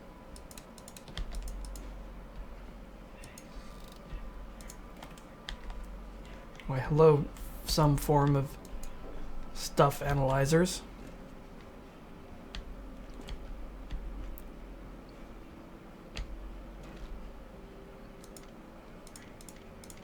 Interesting.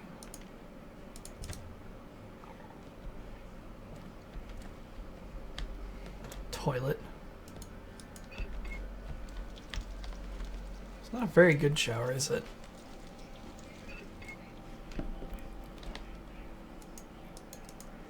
No running water. That's a drag.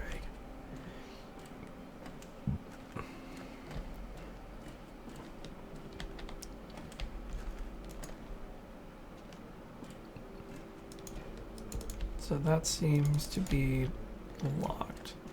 Pinwheel Industrial Pinwheel Village. Well, let's try. I have no clue where we are in relation to where we were just were. It may be moot, given that this is all some sort of mind projection.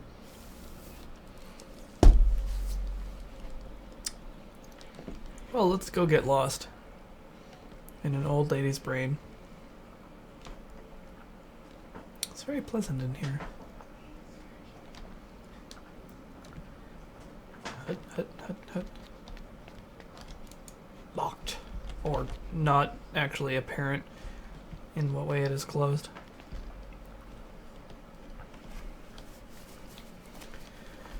A trip down literal memory lane. Tiptoe through the tulips. Devlin Mine. Now I want to test something. Elliot?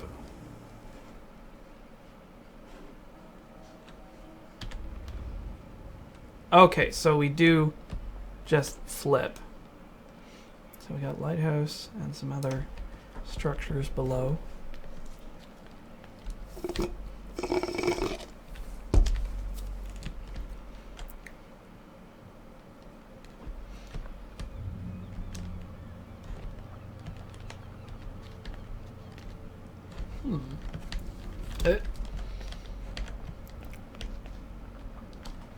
How long until we unlock levitate?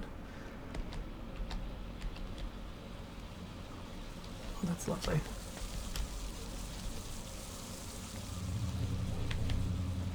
Okay, that is a vehicle outside. I couldn't tell.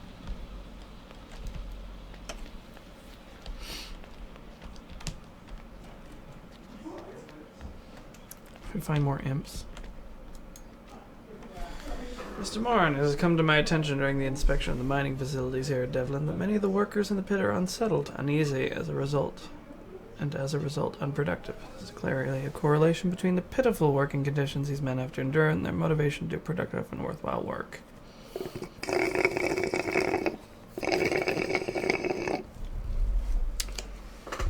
Something about lifts. Are these respirator bags?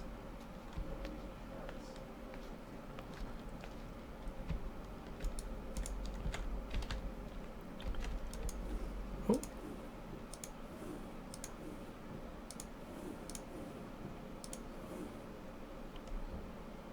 Is that a shiny thing in there?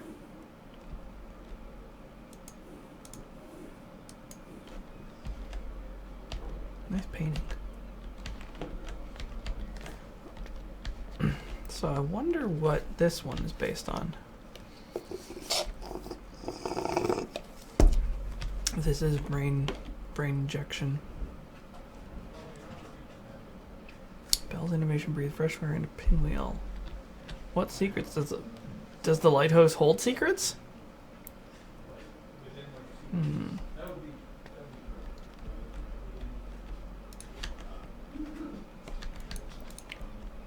That's a gas mask.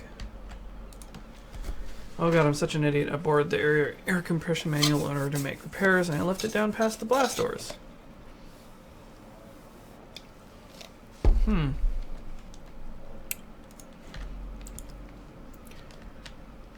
Open the blast doors. I have to find some blast doors. Possibly.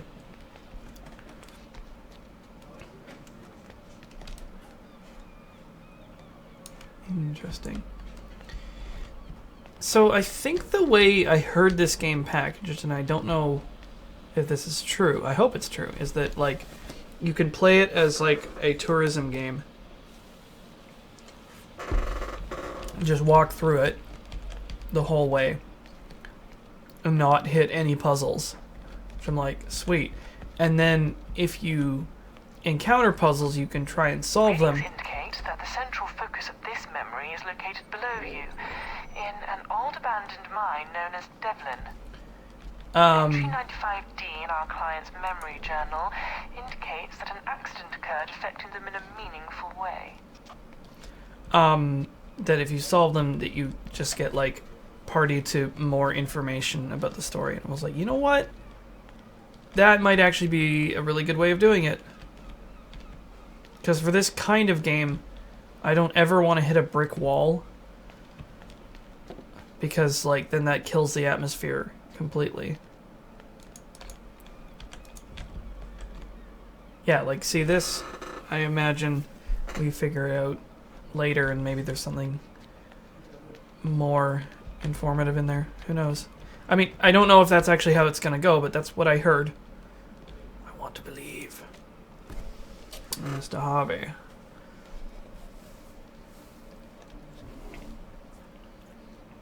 Wants to buy this guy out.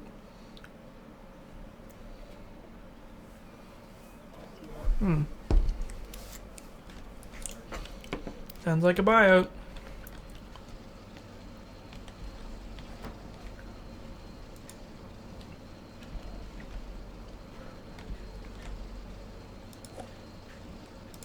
Tobacco.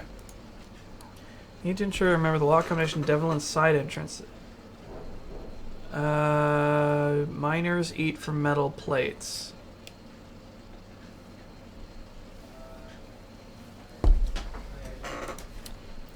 Miners eat from metal plates.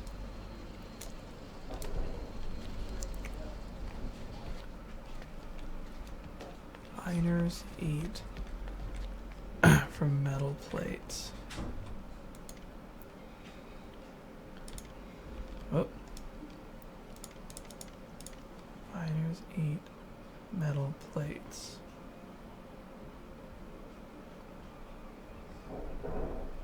6356.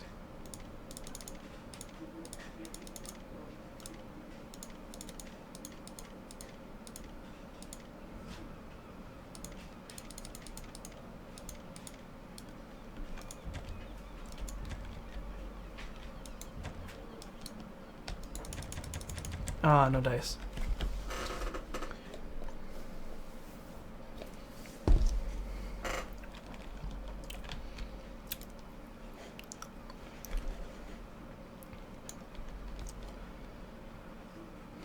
Miners eat from metal plates. Hang on, I'm just gonna go back to the mess really quickly.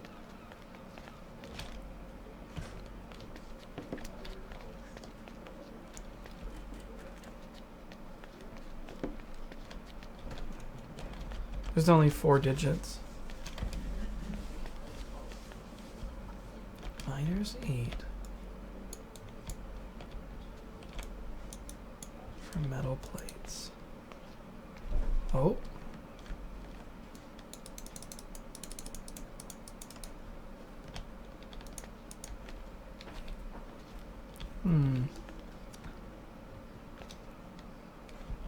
I would think that it was on the underside of the plates, but I don't appear to be able to pick them up. Oh. Oops.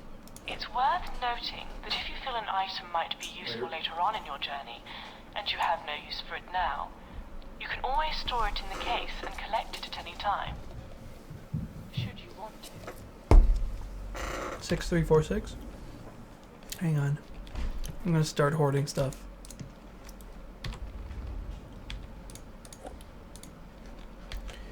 Let's try 6346. Just one more time. There are metal plates that have the combo on them? Are there? Did I just walk past them? I can believe it.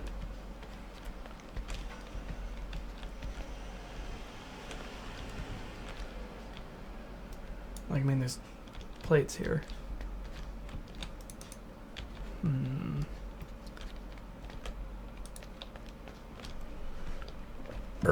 Excuse me. Holy shit, you know what I just realized? This game has the same inventory system as the quivering, only not shit.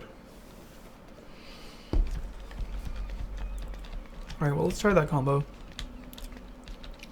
I don't know if we got it right last time.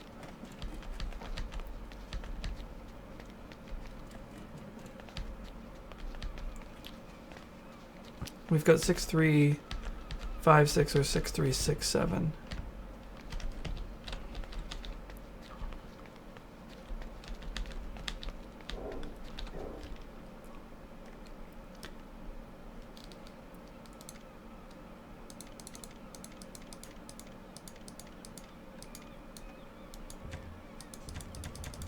So 6367, 6356, that's right.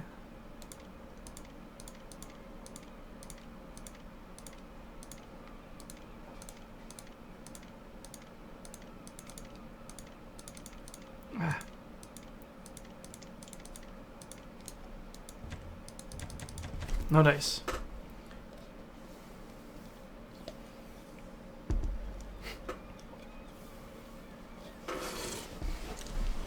Well, we tried a couple of things. Maybe there's plates later. I don't know.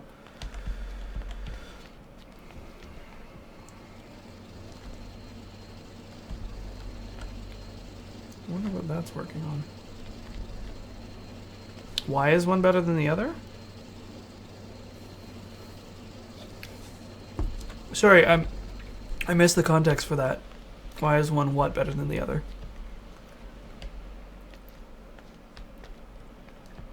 Is the fuse again? So we have to get down into the mine, I think.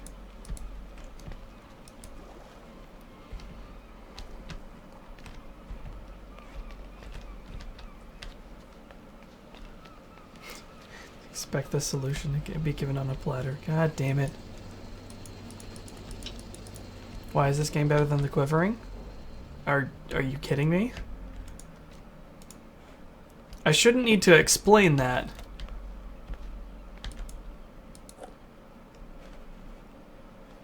I'm taking this.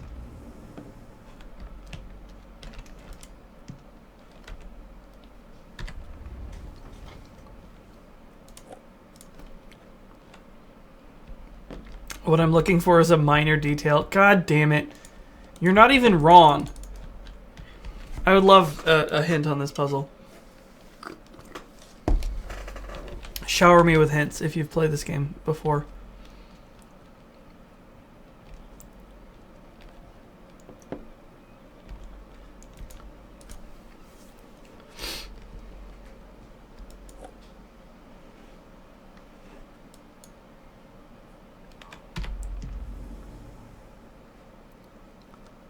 There is a metal plate somewhere in the office.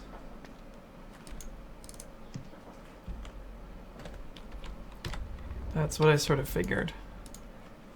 Which office, though? Miners eat from metal plates. Wait, what do you mean when you say office?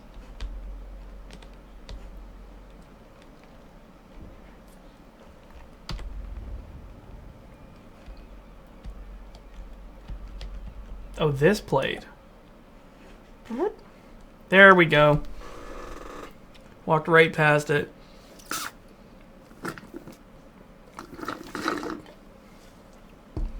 The thing I don't like about that puzzle, that particular puzzle, is to get here, we went past a dining table with plates. 1670. So that to me would have been a more useful place to put it, but we'll see. So now the trick. Just a side note, any items you pick up can Gotcha. be stored in the case. In fact, I'm actually just going to put this tobacco over here too.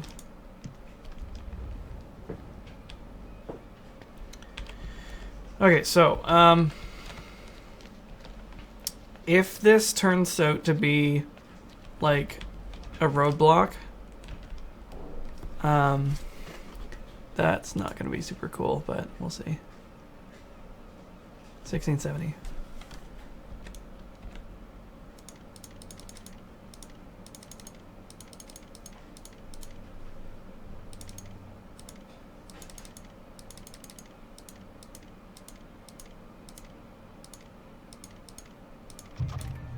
Okay, so I've been digging a little deeper into our client's personal history, and I found details of a strong emotional response to someone who once worked within the mine. An entry that discusses the mine at great length, but doesn't discuss whom the individual was that worked there.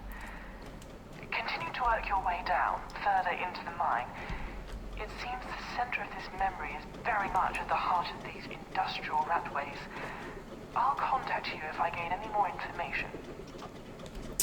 Yeah, that's really a shame, because it did exactly what I hoped it wouldn't do, which was to put a roadblock with the same puzzle we've encountered about 50 million times before in the way of progress through it.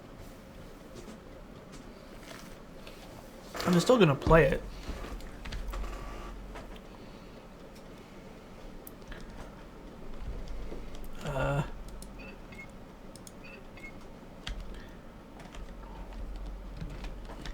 Let's read this instruction. Oh, here you go. So, right, left, left, right, left.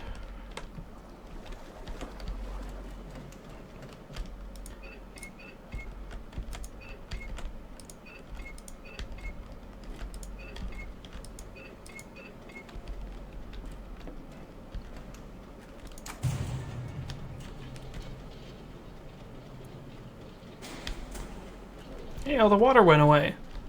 Hi-oh.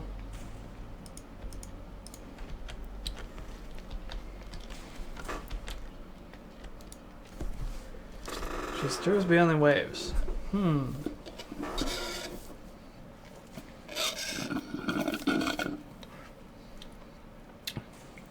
Oh, it's Mother Earth. They're freaked out because, like, Mommy Earth is, like, getting mad at them.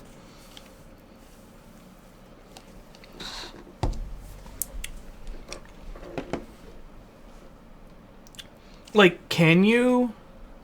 You can even play as a tourist if you don't want to progress.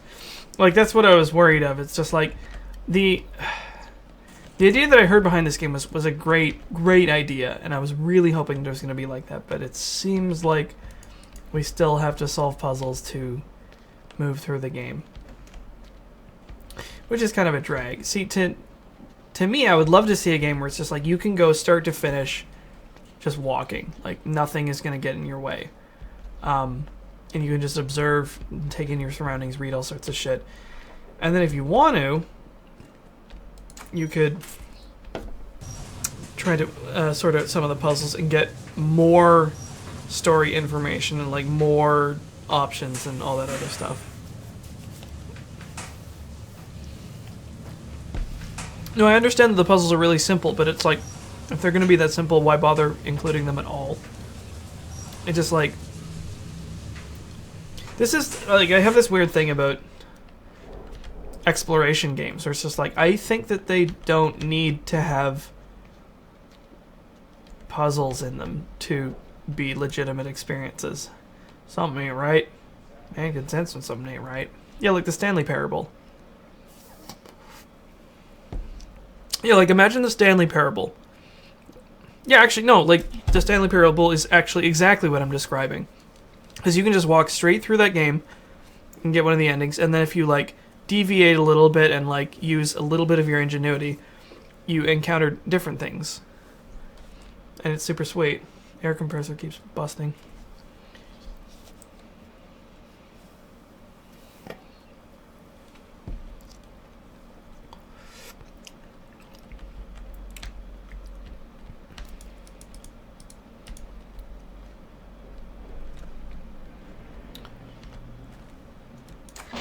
Whoops. Ooh, can I flatten stuff with this? I hope I can flatten stuff with this. I wonder.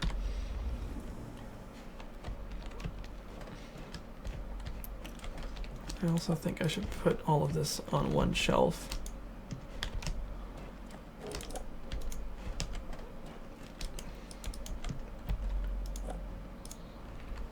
What about Mist?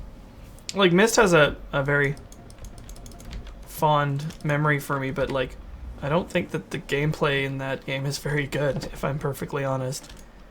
Like, it was one of the first games to do that, and it has, it's, really interesting, unique art style, and all that stuff is really sweet, but it's, like, actually playing that game? Kinda shitty. If, like, in my opinion anyways, I'm thinking, like, I think it was alright at the time, but it's just like... Hide and seek. We slink and stir through the night, lurking through the unknown, relishing the places where only children dare to go. Dank alleys and secret fields navigated with the aim of reaching our adventurous and illuminated destination. Our lamp and tow. Yeah. See, it's like, again, it's like, why are these notes being left around? Some of them make sense. Like the little... newspaper clippings, but it's just like, oh. The projector. I'm not sure how they got here, but I think they relate to our patient's history. Don't worry, you won't need these to progress this evening as they're an optional task, but we should at least give this one a try. How do you figure? I lost my train of thought. I'll store important notes like this downstairs in the case for you. They'll be there whenever you want to have a look at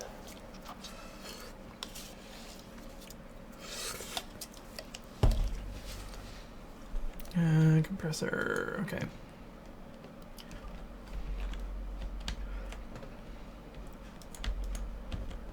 Like, I understand the idea that it, you know, it's like a person trying to find their memories, except that that's honestly not really what it is. It's like, from a gameplay perspective, it's that puzzle that's been done a million times.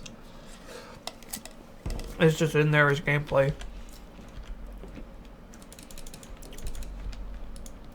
You know, the like, hey, there's a door with a combination lock, gotta go find the combination. It's just, it's really hackneyed if you ask me.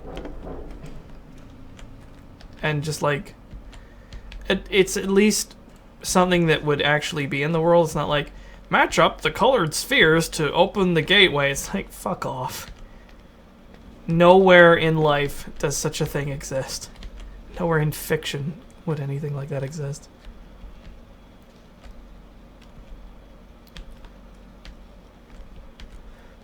I mean, it could be that we only have a couple of things to do to, like, get into it. I'm still generally into the idea behind this game. Of just, like, exploring somebody's memory to try and fix them.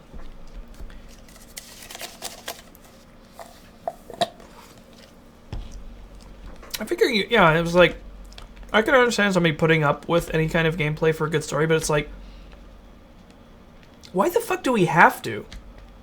Like, why do we have to put up with shitty gameplay for a good story? Why don't we just have the good story? And no, like, gameplay. The gameplay being you experiencing the story. Like, is that not enough?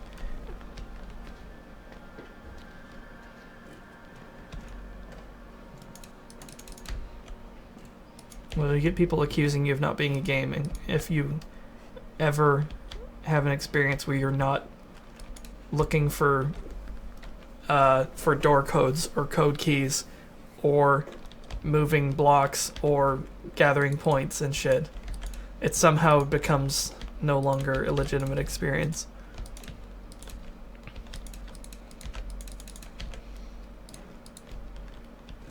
The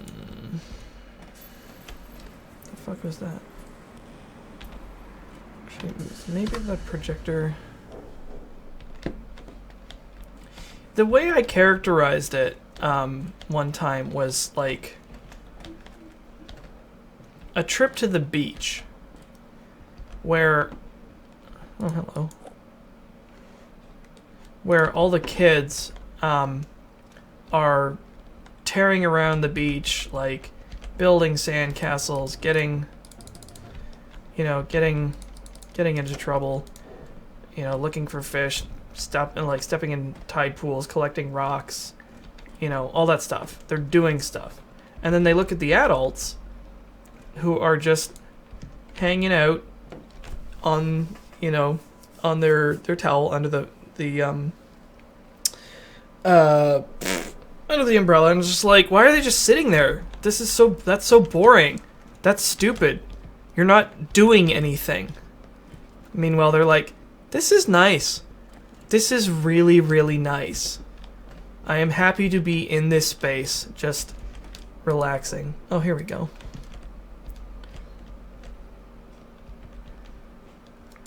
See, I tried using the tumbler on the safe. Wait, where did it go? Burr. Like, this is very rapidly getting into like arbitrary puzzle horse shit, which I don't care for at all. It's like, oh good, more combination locks. It like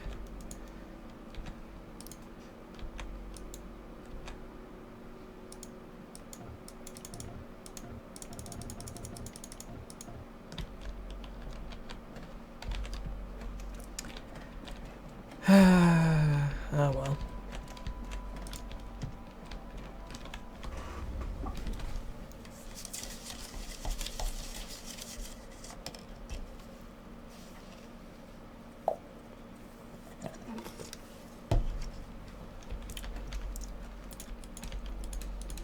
Yeah, it's like,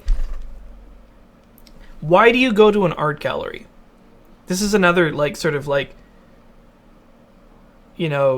kids, adult things. It's like, you go to the art gallery. It's like, come on, we'll, like, check it out. Kids, bored out of their minds. There's nothing to do there. There's nothing to do at an art gallery. Except there's plenty to do there with the right frame of mind. You go and you look at the paintings and you assess them and you think about them and you, like, just look at the details and, access, like, previous memories and, like, make sort of just, you are interacting with it on a very subtle level. But because you're not, like, engaging in some sort of, like, active sport, people dismiss it as being really, like, boring. And, like, I'm using, children, adults as a sort of a shorthand here. It's like, it's not necessarily, like, a young, old problem. Although it can be. But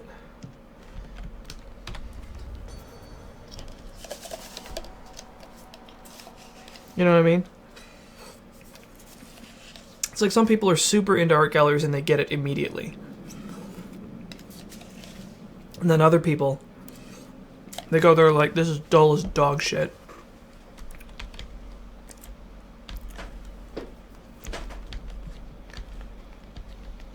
So I think I just want more games that are like an art gallery. I want there to be more art galleries because everything is like a carnival. It's like there's like all the kind of goofball midway sideshow attractions and shit like that. where there's tons of stuff to do. Sometimes it's not particularly, like, engaging. And it's sort of like the same shit eventually. It's like, hit a big one, win a prize. Yeah, exactly. It's like, I don't especially like carnivals, but some people are just like having a whale of a time. And I wouldn't deny them that. Absolutely not. But can we have more experiences than just that? Oh, hello. Things we touch throughout our life can stay with us in the back of our minds.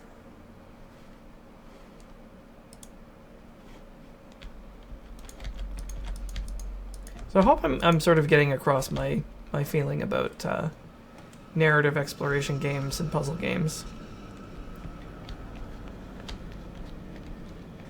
I think if you're going to be a puzzle game, you have to, like, commit to being a puzzle game and do something new and interesting with it, or take an existing sort of system and like just try something different with it.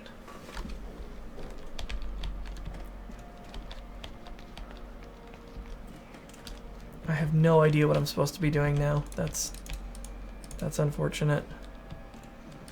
Yeah, this is exactly what I was worried about.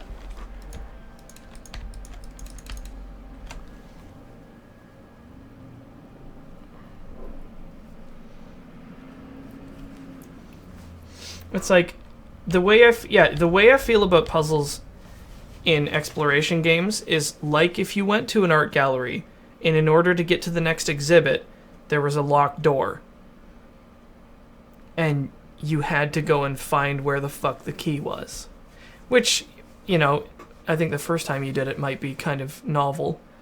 But the 50th time you do it, you're like, this is horseshit. I just want to break the damn door down. Yeah, we've basically reached the adventure game mainstay. Just like click on everything until it does something.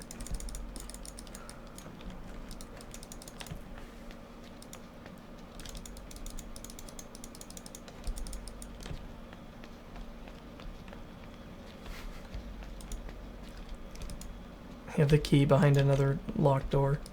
The key that gets you a key that gets you a key that gets you a key.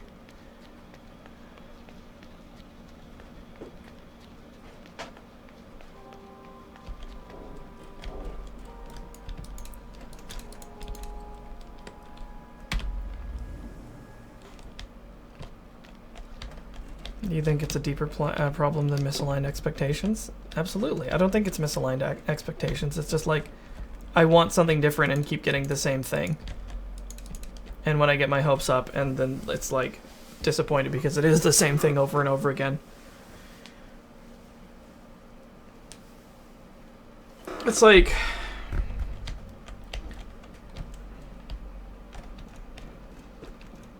I expect for an IP of or a creative thing to like do something interesting.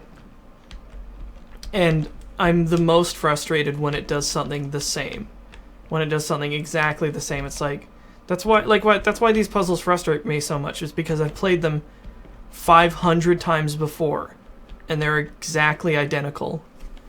And there's like nothing new done. It's just like, oh, it's the find where the fuck the password is, or like go and get the key, or like flip the switch on. It's like, it's so boring. It's so boring and so done. It's so done. And it's like, you know, when it shows up, it's like, it's not even done well. It's just like, you put that puzzle in. It's like if you were to make a first-person shooter, and it's like, it's, you know, this revolutionary new first-person shooter, and we have pistol, shotgun, machine gun. Wait, rocket launcher. It's like, it's the same. It's always the same.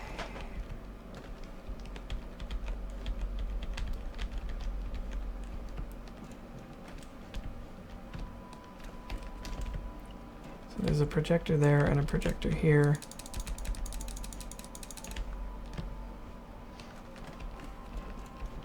You know what I mean? It's like, if you are gonna have the same shit, you have to do something different. That's why Portal was kind of sweet. I think I talked about how much I like Portal as a puzzle game, because it committed to the idea of being a puzzle game, made it very clear what was at stake, and very clear what tools you had to work with.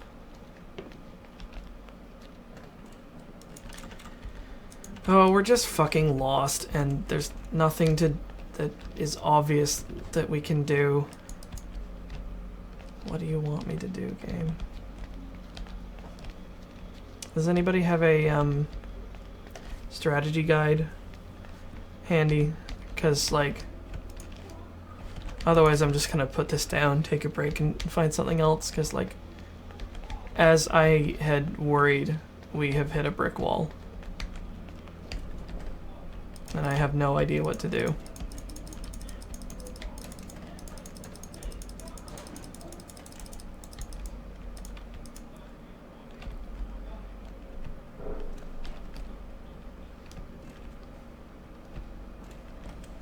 Oh God, is Total Biscuit one of those people who says that walking simulators are not games? As if I needed more reason to ignore that guy. Alright, well, we're gonna take a break. And I think we're gonna go to something else, because, like, this is just not happening. Which is a drag. I had high hopes. That this game has not made itself clear at all. It's like, go down to the mine. Okay, we're down in the mine. We can't go any further. What do you want? What do you want us to do? There's a projector that I can't interact with in any way. Okay. I'm not an idiot. I've played lots of video games, and you're not leading me. All right. Yeah, we'll be back with something short and light, maybe just some more Spelunky. So, BRB.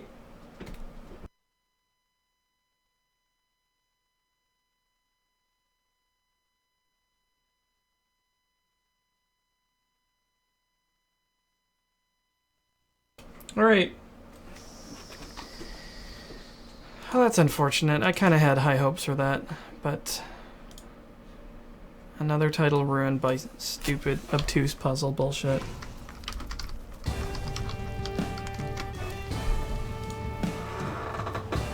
Where is the controller? Oh, there it is.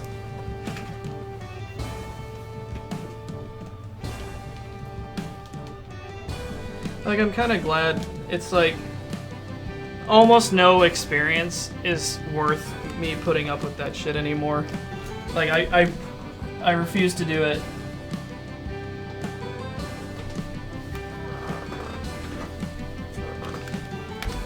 I think that I have the same feeling about puzzle games as I do about the horror genre. It's like, I would really like this if anybody ever did it well. Oh, I need to restart this so that it initializes the controller.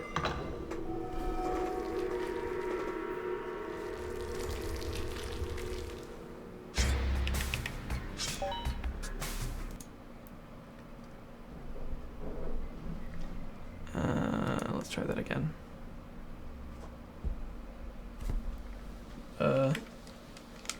Hang on, I need to plug this in the back. It's very, very finicky about what ports it likes and doesn't like.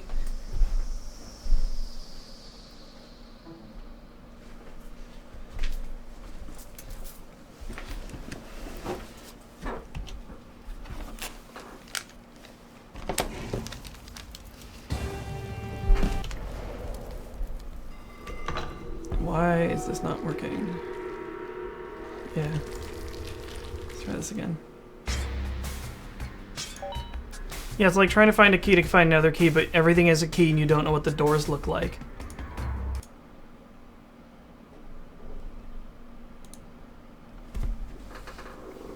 Like, I have no way to... Why the fuck is the goddamn controller not... like, do I need to enable it?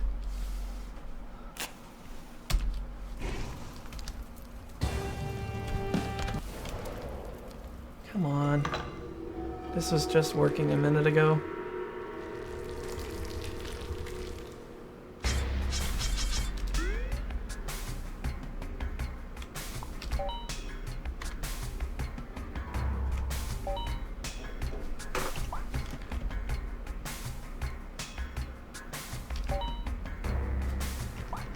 Like, is this just gonna work, or...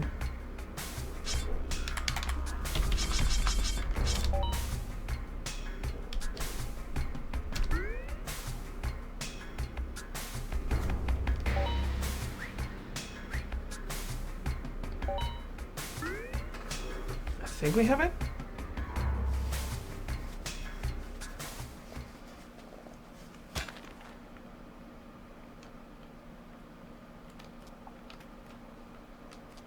Okay, so that's under construction. All right, here we go.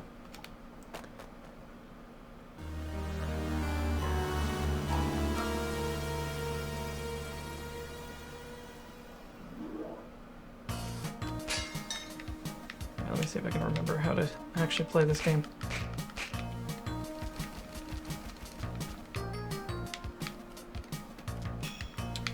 Well, okay. Favorite edition of a game is a problem-solving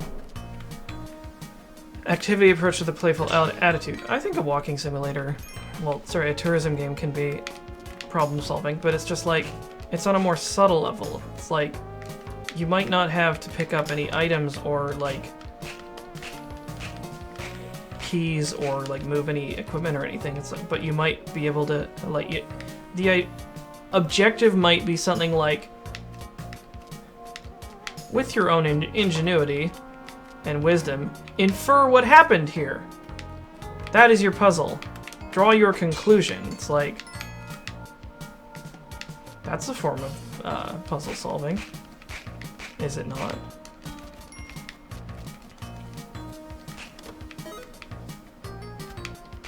Kleptomaniac Simulator.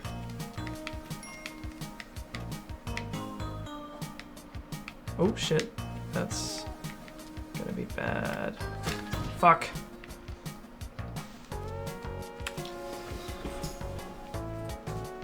Disappointment buying an orange and getting a grapefruit. The worst. Yeah, exploring an area is a form of problem solving. It's like, what do you define as problem solving, right? You know? This is just going to be like discussion of narrative game or narrative/exploration games while I play Spelunky, which is like kind of neither of those things. Aussie Guy 88 is back after 18 months. Nicely done. Struth, mate.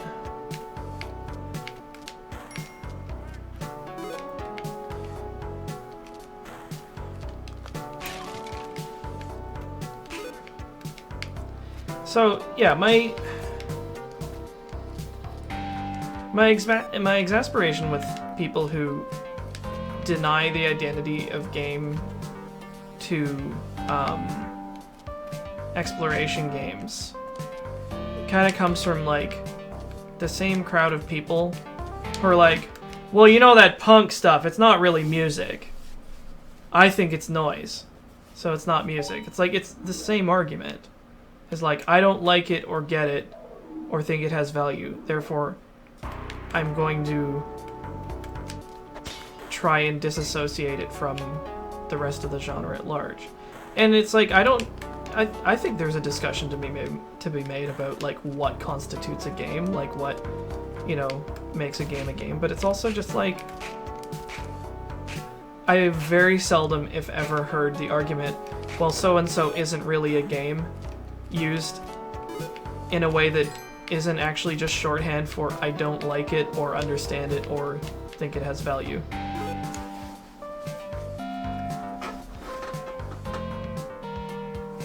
swear nobody actually says Struth. I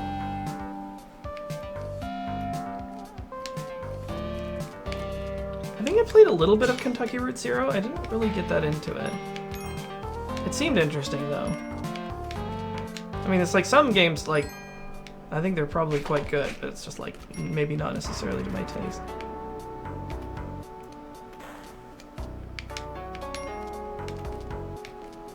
It's like, it's not a game. Well, it's also not a fucking monkey. What value has your input given to any discussion?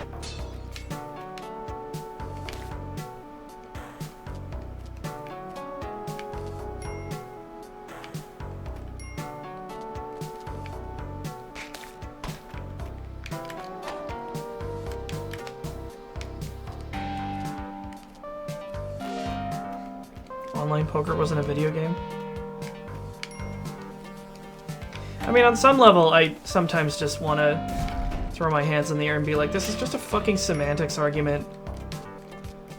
Can we just, like, make more content and then just have, like, stuff to discuss about that?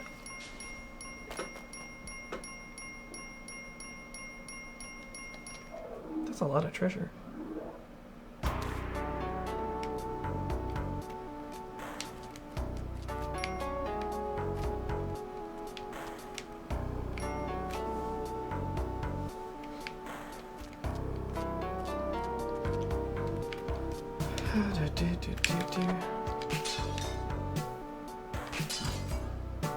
It's all in who gets to call themselves a gamer. Yeah, I mean, it's like, you're not wrong. That's the other argument. It's just like people who are like, you bring up the statistic, it's like, well, there's as many women playing video games as men. It's like, well, only if you count mobile games, and those aren't really games. It's like, well, what the fuck is a game then? You know?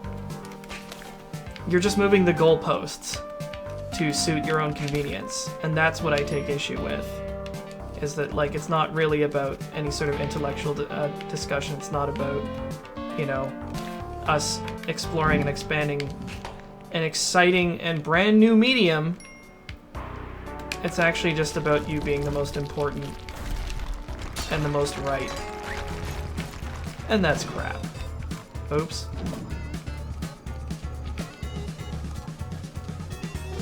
Like, that's a really shitty reason to have a not argument.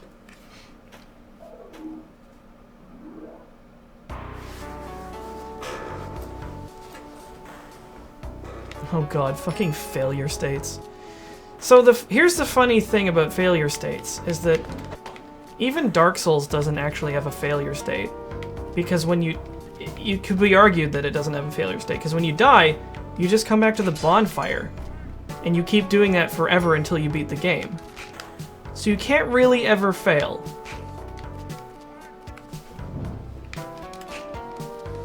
See what I mean? It's like, what the hell defines a fail state, and why the hell is it so important to, you know, something being considered a video game or not?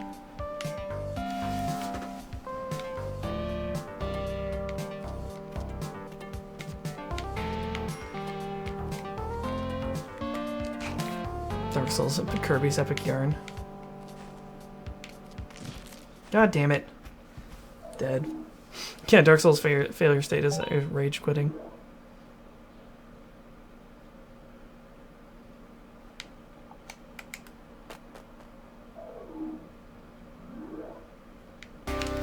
Yeah, I mean, a lot of games, like, use that same system, which is why the argument that it's like, oh, well, it can't be a game unless it has a failure state is kind of, you know, a nonsense argument, I think.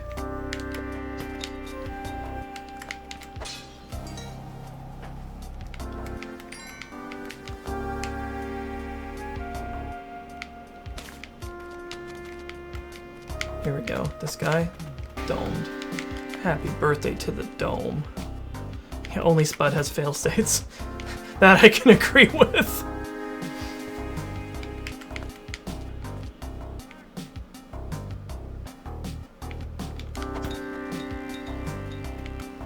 I mean, it's just like, I think there's as much an argument to be made for a game being anything that you interact with.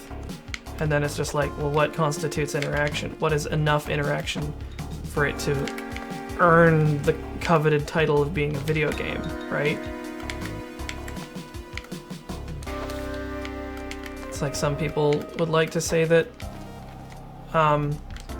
simply moving around and exploring a space isn't enough gameplay. Well, it's like, well, how much gameplay do we need, how much, in air quotes, gameplay do we need to implement into something before it earns your seal of approval? Like, how many points do you have to score? How many, like, items do you have to pick up? Is it something to do with leveling?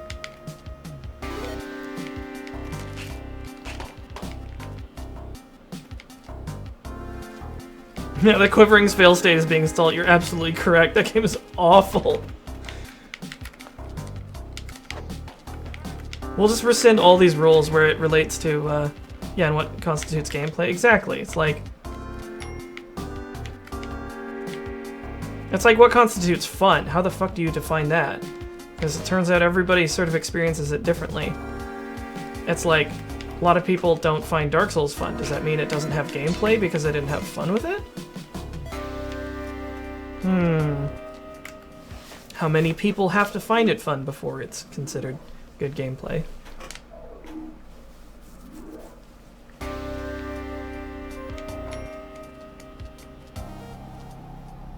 I mean, it's also just like weird saying it's like, okay, this thing's not a game, but you still play it with a keyboard or a joystick.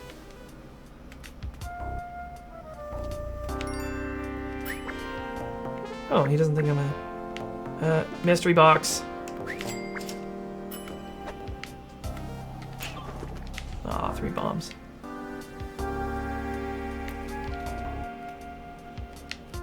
Excel has the most engaging gameplay ever. Fucking.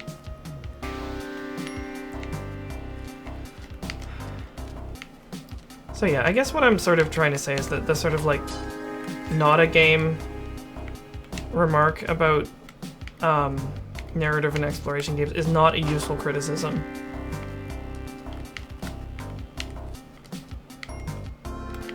And I think it's just like drawing unnecessary lines. It's like video games in the greater game sphere all have separate genres anyways.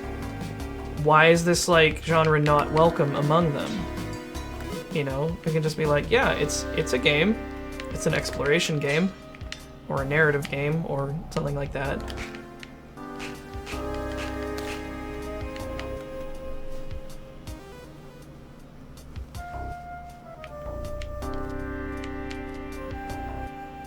Do you think the term game is holding us back from developing good experiences? Maybe. It's possible.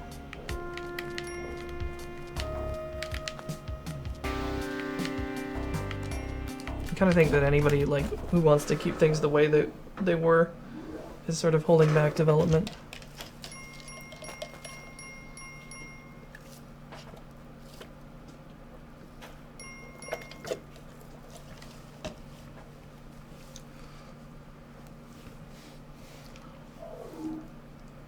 Excuse me.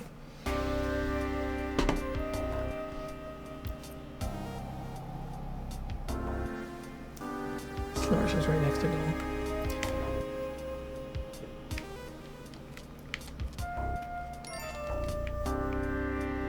I think I really like video games. I like them a lot. And I think they, more than any medium right now, are one of the most worth discussing.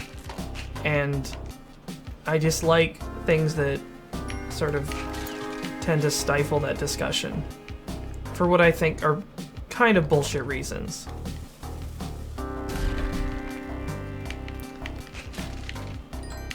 No way! Really? Lucky me!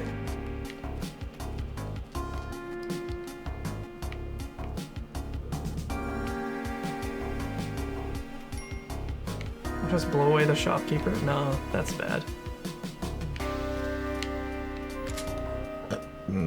Excuse me.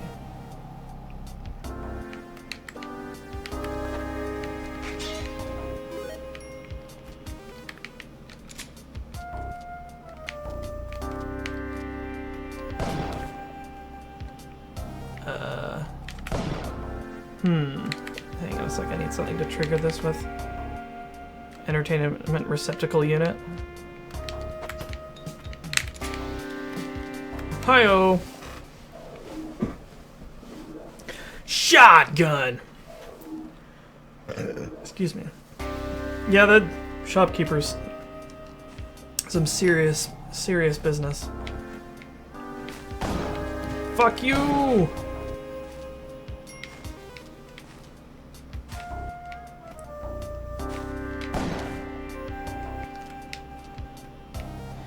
Anyway, I think games are important. I think talking about them is important, and people who want to take away the identity of some of the only games like really trying to do anything new irks me.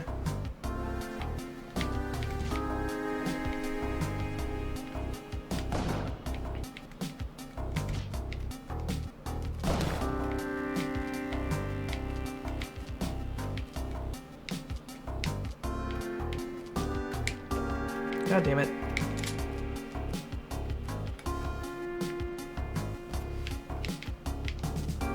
Oh, fuck. Got there. Just barely. Aha!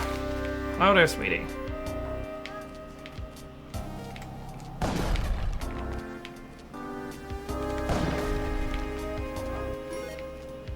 Do I know about the sloth damsel? I have no idea what the hell that is.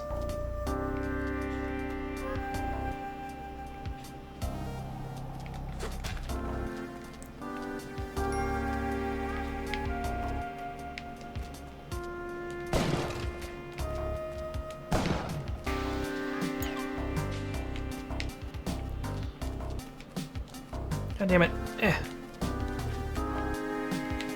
Oh, did Gideon get spoiled? That I'm excited about.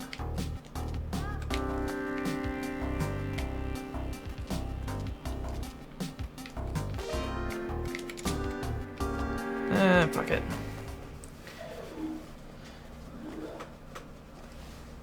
Hello, Tunnel Man. Yes. Excellent. Please excuse my brief aside while I beg you. What do you mean a one-drop planeswalker? What? You want to hear what Chad does?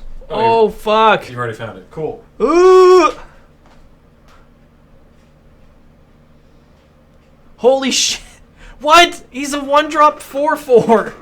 That's redonkulous. Yeah. Okay. Oh, we made it this far. I didn't even notice. These guys with the boomerangs. Fuck! You pile of garbage. Your priority is too high. The amount of priority is too damn high. Eat shit.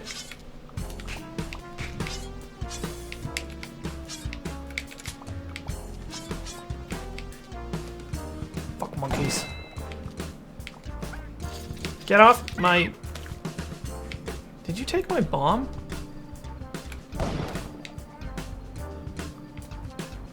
Ah, shit. I also like that he's like, I mean, he's also a 2/1. For 1, which is... And he just like indestructibles himself. 2 others... That is a not hard ability to activate. What? Mini Gideon, that's so strong. I'm excited for this new set. All the new planeswalkers except Nissa look real good.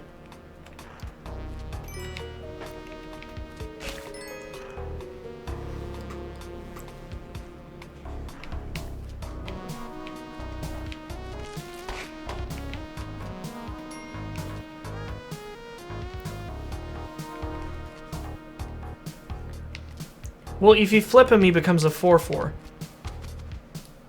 Among other things. So that's exciting. Edie Roach! 12 months! 1 year of lurtage. Welcome back. Yeah, Nissa kind of stinks because you can't activate her for less than 7 lands in play, which is like, there is no way to get around that. There's no way you can sort of game it. Some people say VN games aren't games, and I will disagree to a point. It's just like... I don't know. I feel like there's something in common between these things that get criticized. And some of it seems to do with content. It's like... I'm sure it's not always the case, but there seems to be an awful lot of hate for games about stories and exploration and feelings. I wonder if that's a coincidence.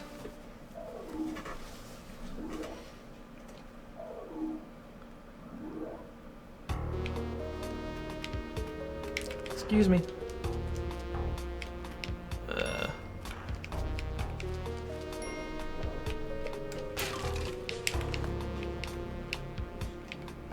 Oh, no, that's fine.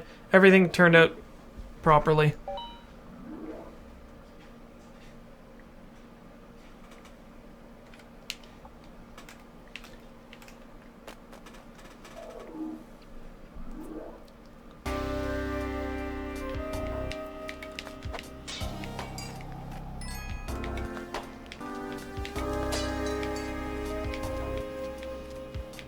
I mean, what I'll say for visual novels is, like, you still need a computer to play them.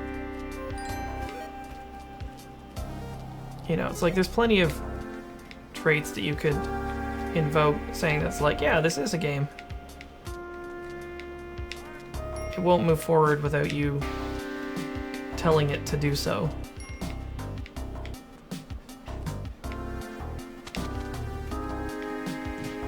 God damn it. Oh, this is bad. Ham.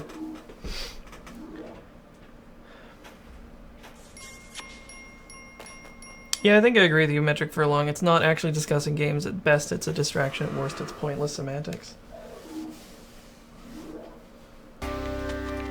That's, of course, not the case in every single argument about, like, what's a game and what's not a game, but...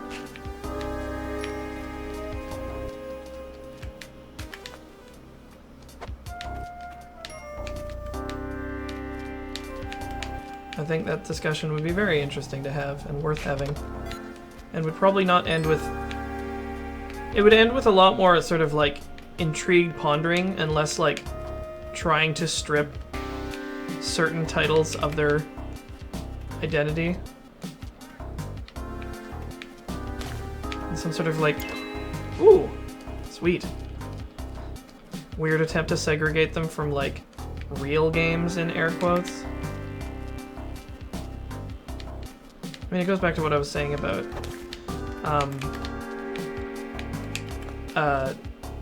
statistics on women who play video games, and the frequent argument that it's like, oh, well, we don't count mobile games, those aren't really games. It's like, then the argument becomes even more transparent and less convincing. The Origins Planeswalkers are legal commanders? I don't know if they are.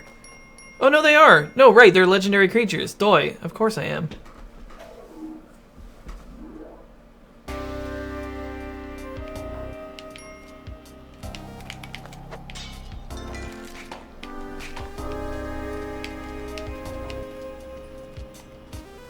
Like the question, what is art and what is crap?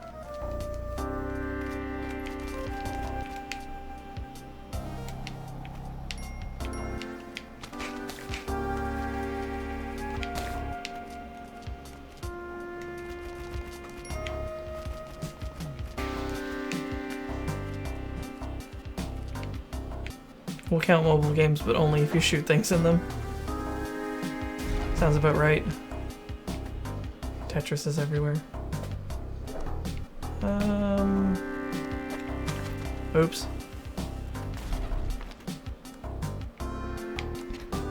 Shit. No, we're dead. We're dead. Somehow alive.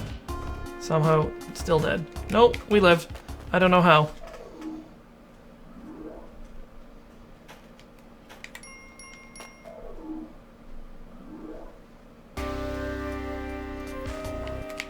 Just gotta jam a Gideon. Whoops.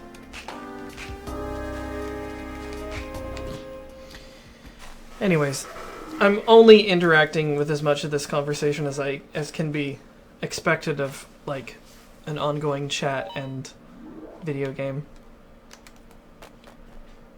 I think a podcast might be nice. A podcast about video games?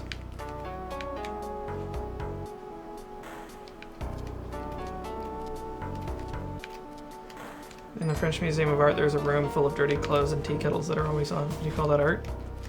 Yeah, it's not, maybe not good art, but it's like, it was put together with the intent that it be art. That's what I mean. Is like, I don't think it's very good. It's barely clever. It's still kind of art. It's like if you threw up on a pedestal and put it in an art gallery, we're like, this is art. It's like, yup, it's shit, but it's art.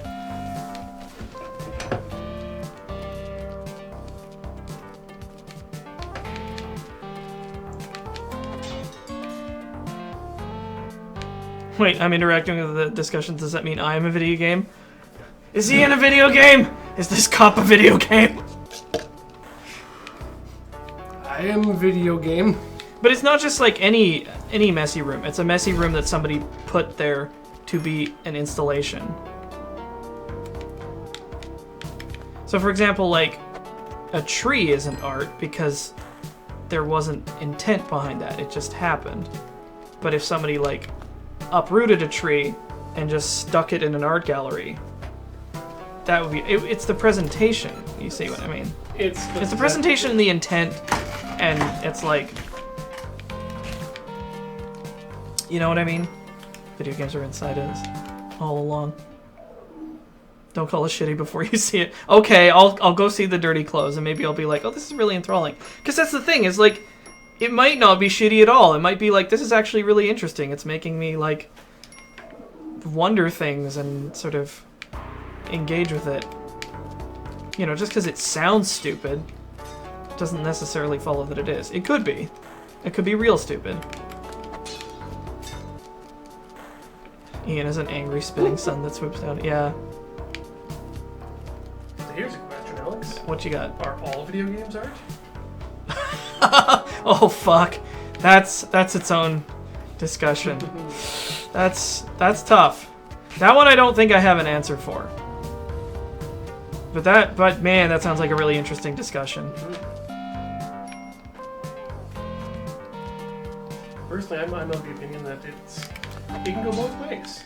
You can have a game that is art. You can also have A game that's not art? Exactly. Yeah, I mean, Like, let's be honest. I enjoy reading certain magazines.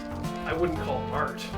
well, here's the thing: is like art is, it has a lot of definitions, right? It's like when you say art, do you mean Matthew Barney, or do you just mean like some narrative fan art? Because they're both the same thing. Like, it's this like huge blanket term, right? So it's like weird. It's like when you say the word art, do you mean high art or do you just mean art? That's the question. I just think it really has a lot to do with the intent of the creator. Yeah. I'm not going to call him an artist. Because that implies The creator. something. Yeah, you can create something and just... I make dinner. Some meals I think might be art. Some meals just might be food I shove in my face. Well, exactly. It's just like, you know, the stuff that who's that guy in Japan who makes the like super turbo deluxe sushi? Oh, Jiro. Yeah, Jiro. I mean, his sushi's probably art. Well, Guy spends enough time on it. That's because he actually looks at his sushi as art. But then again, someone might just look at this. Yeah, it's like, but if I go down to Fujiya and pick up some like donburi, that's not art. That's a business, and they're both being successful at what they set out to do. But then there's the interesting question where it's just like, my dad has been poo-pooed a couple times by people who like look at his portfolio and like, oh, you do, what was it? You do commercial art, do you? Don't you? And you can see their nose just going, like, go fuck yourself. What? My art is less valuable because I got paid for it? Yeah, that kind of distinction. Eat a bag of rocks. Doesn't make any sense.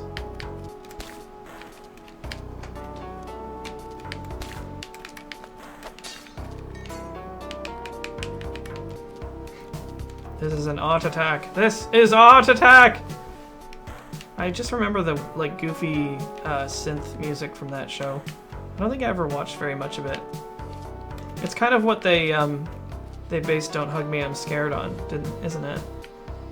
I don't actually know Jetpack, camera, teleporter. Sure.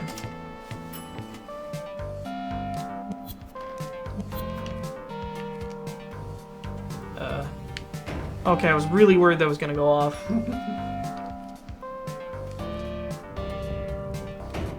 I mean, even the question is like, is it art or is it crap? That's subjective. God damn it.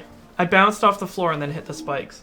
Because it's like, you can try to assess objective qualities, but some people might not even agree with you. Mm-hmm. You can be like, look, I have all this information that corroborates me saying that this is like a masterpiece, and somebody else is like, well, I have just as much saying that it's garbage. Well, it's like the famous quote, I don't know art, but I know what I like. That's actually probably the best way of looking at it. Yeah, the only person who can tell if something is art, definitively, is the person who made it. I mean, it's just like... It's like the Guilty Pleasures podcasts, where it's just like, oh man, this isn't very good, but I really like it. And then it's like, well, wait, doesn't that make it good? I'm so confused about my own tastes. I don't understand anymore. Yeah, but let's be honest, there's a bunch of stuff that you know is good that you don't like. Yeah, that's true enough. Like, I think I'm trying to think of stuff that I really hated but acknowledged as being good. I think Antichamber is a good example. That game looks like good as fuck. I hate it. I hate it intensely, but it looks like a good game. Mm-hmm. So figure that one out. I'm trying to think of a good example myself. I can't really. What do you call poop art? Doo-dooism? Oh. Ugh. Doo-doo. Duty.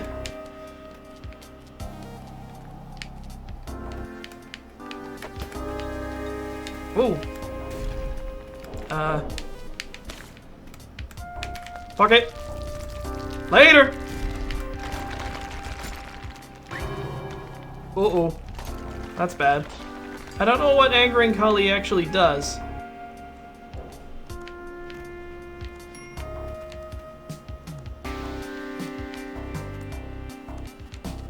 I wonder. God damn it. Wait, what? Oh no. What? Did he just take I it? think you just sold your... Nobody robs me. You jackass.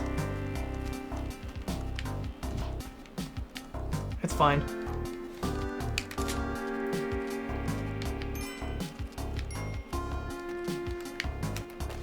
It's like, I'm not the biggest fan of Pulp Fiction, but it's like an important, influential movie. Mm-hmm.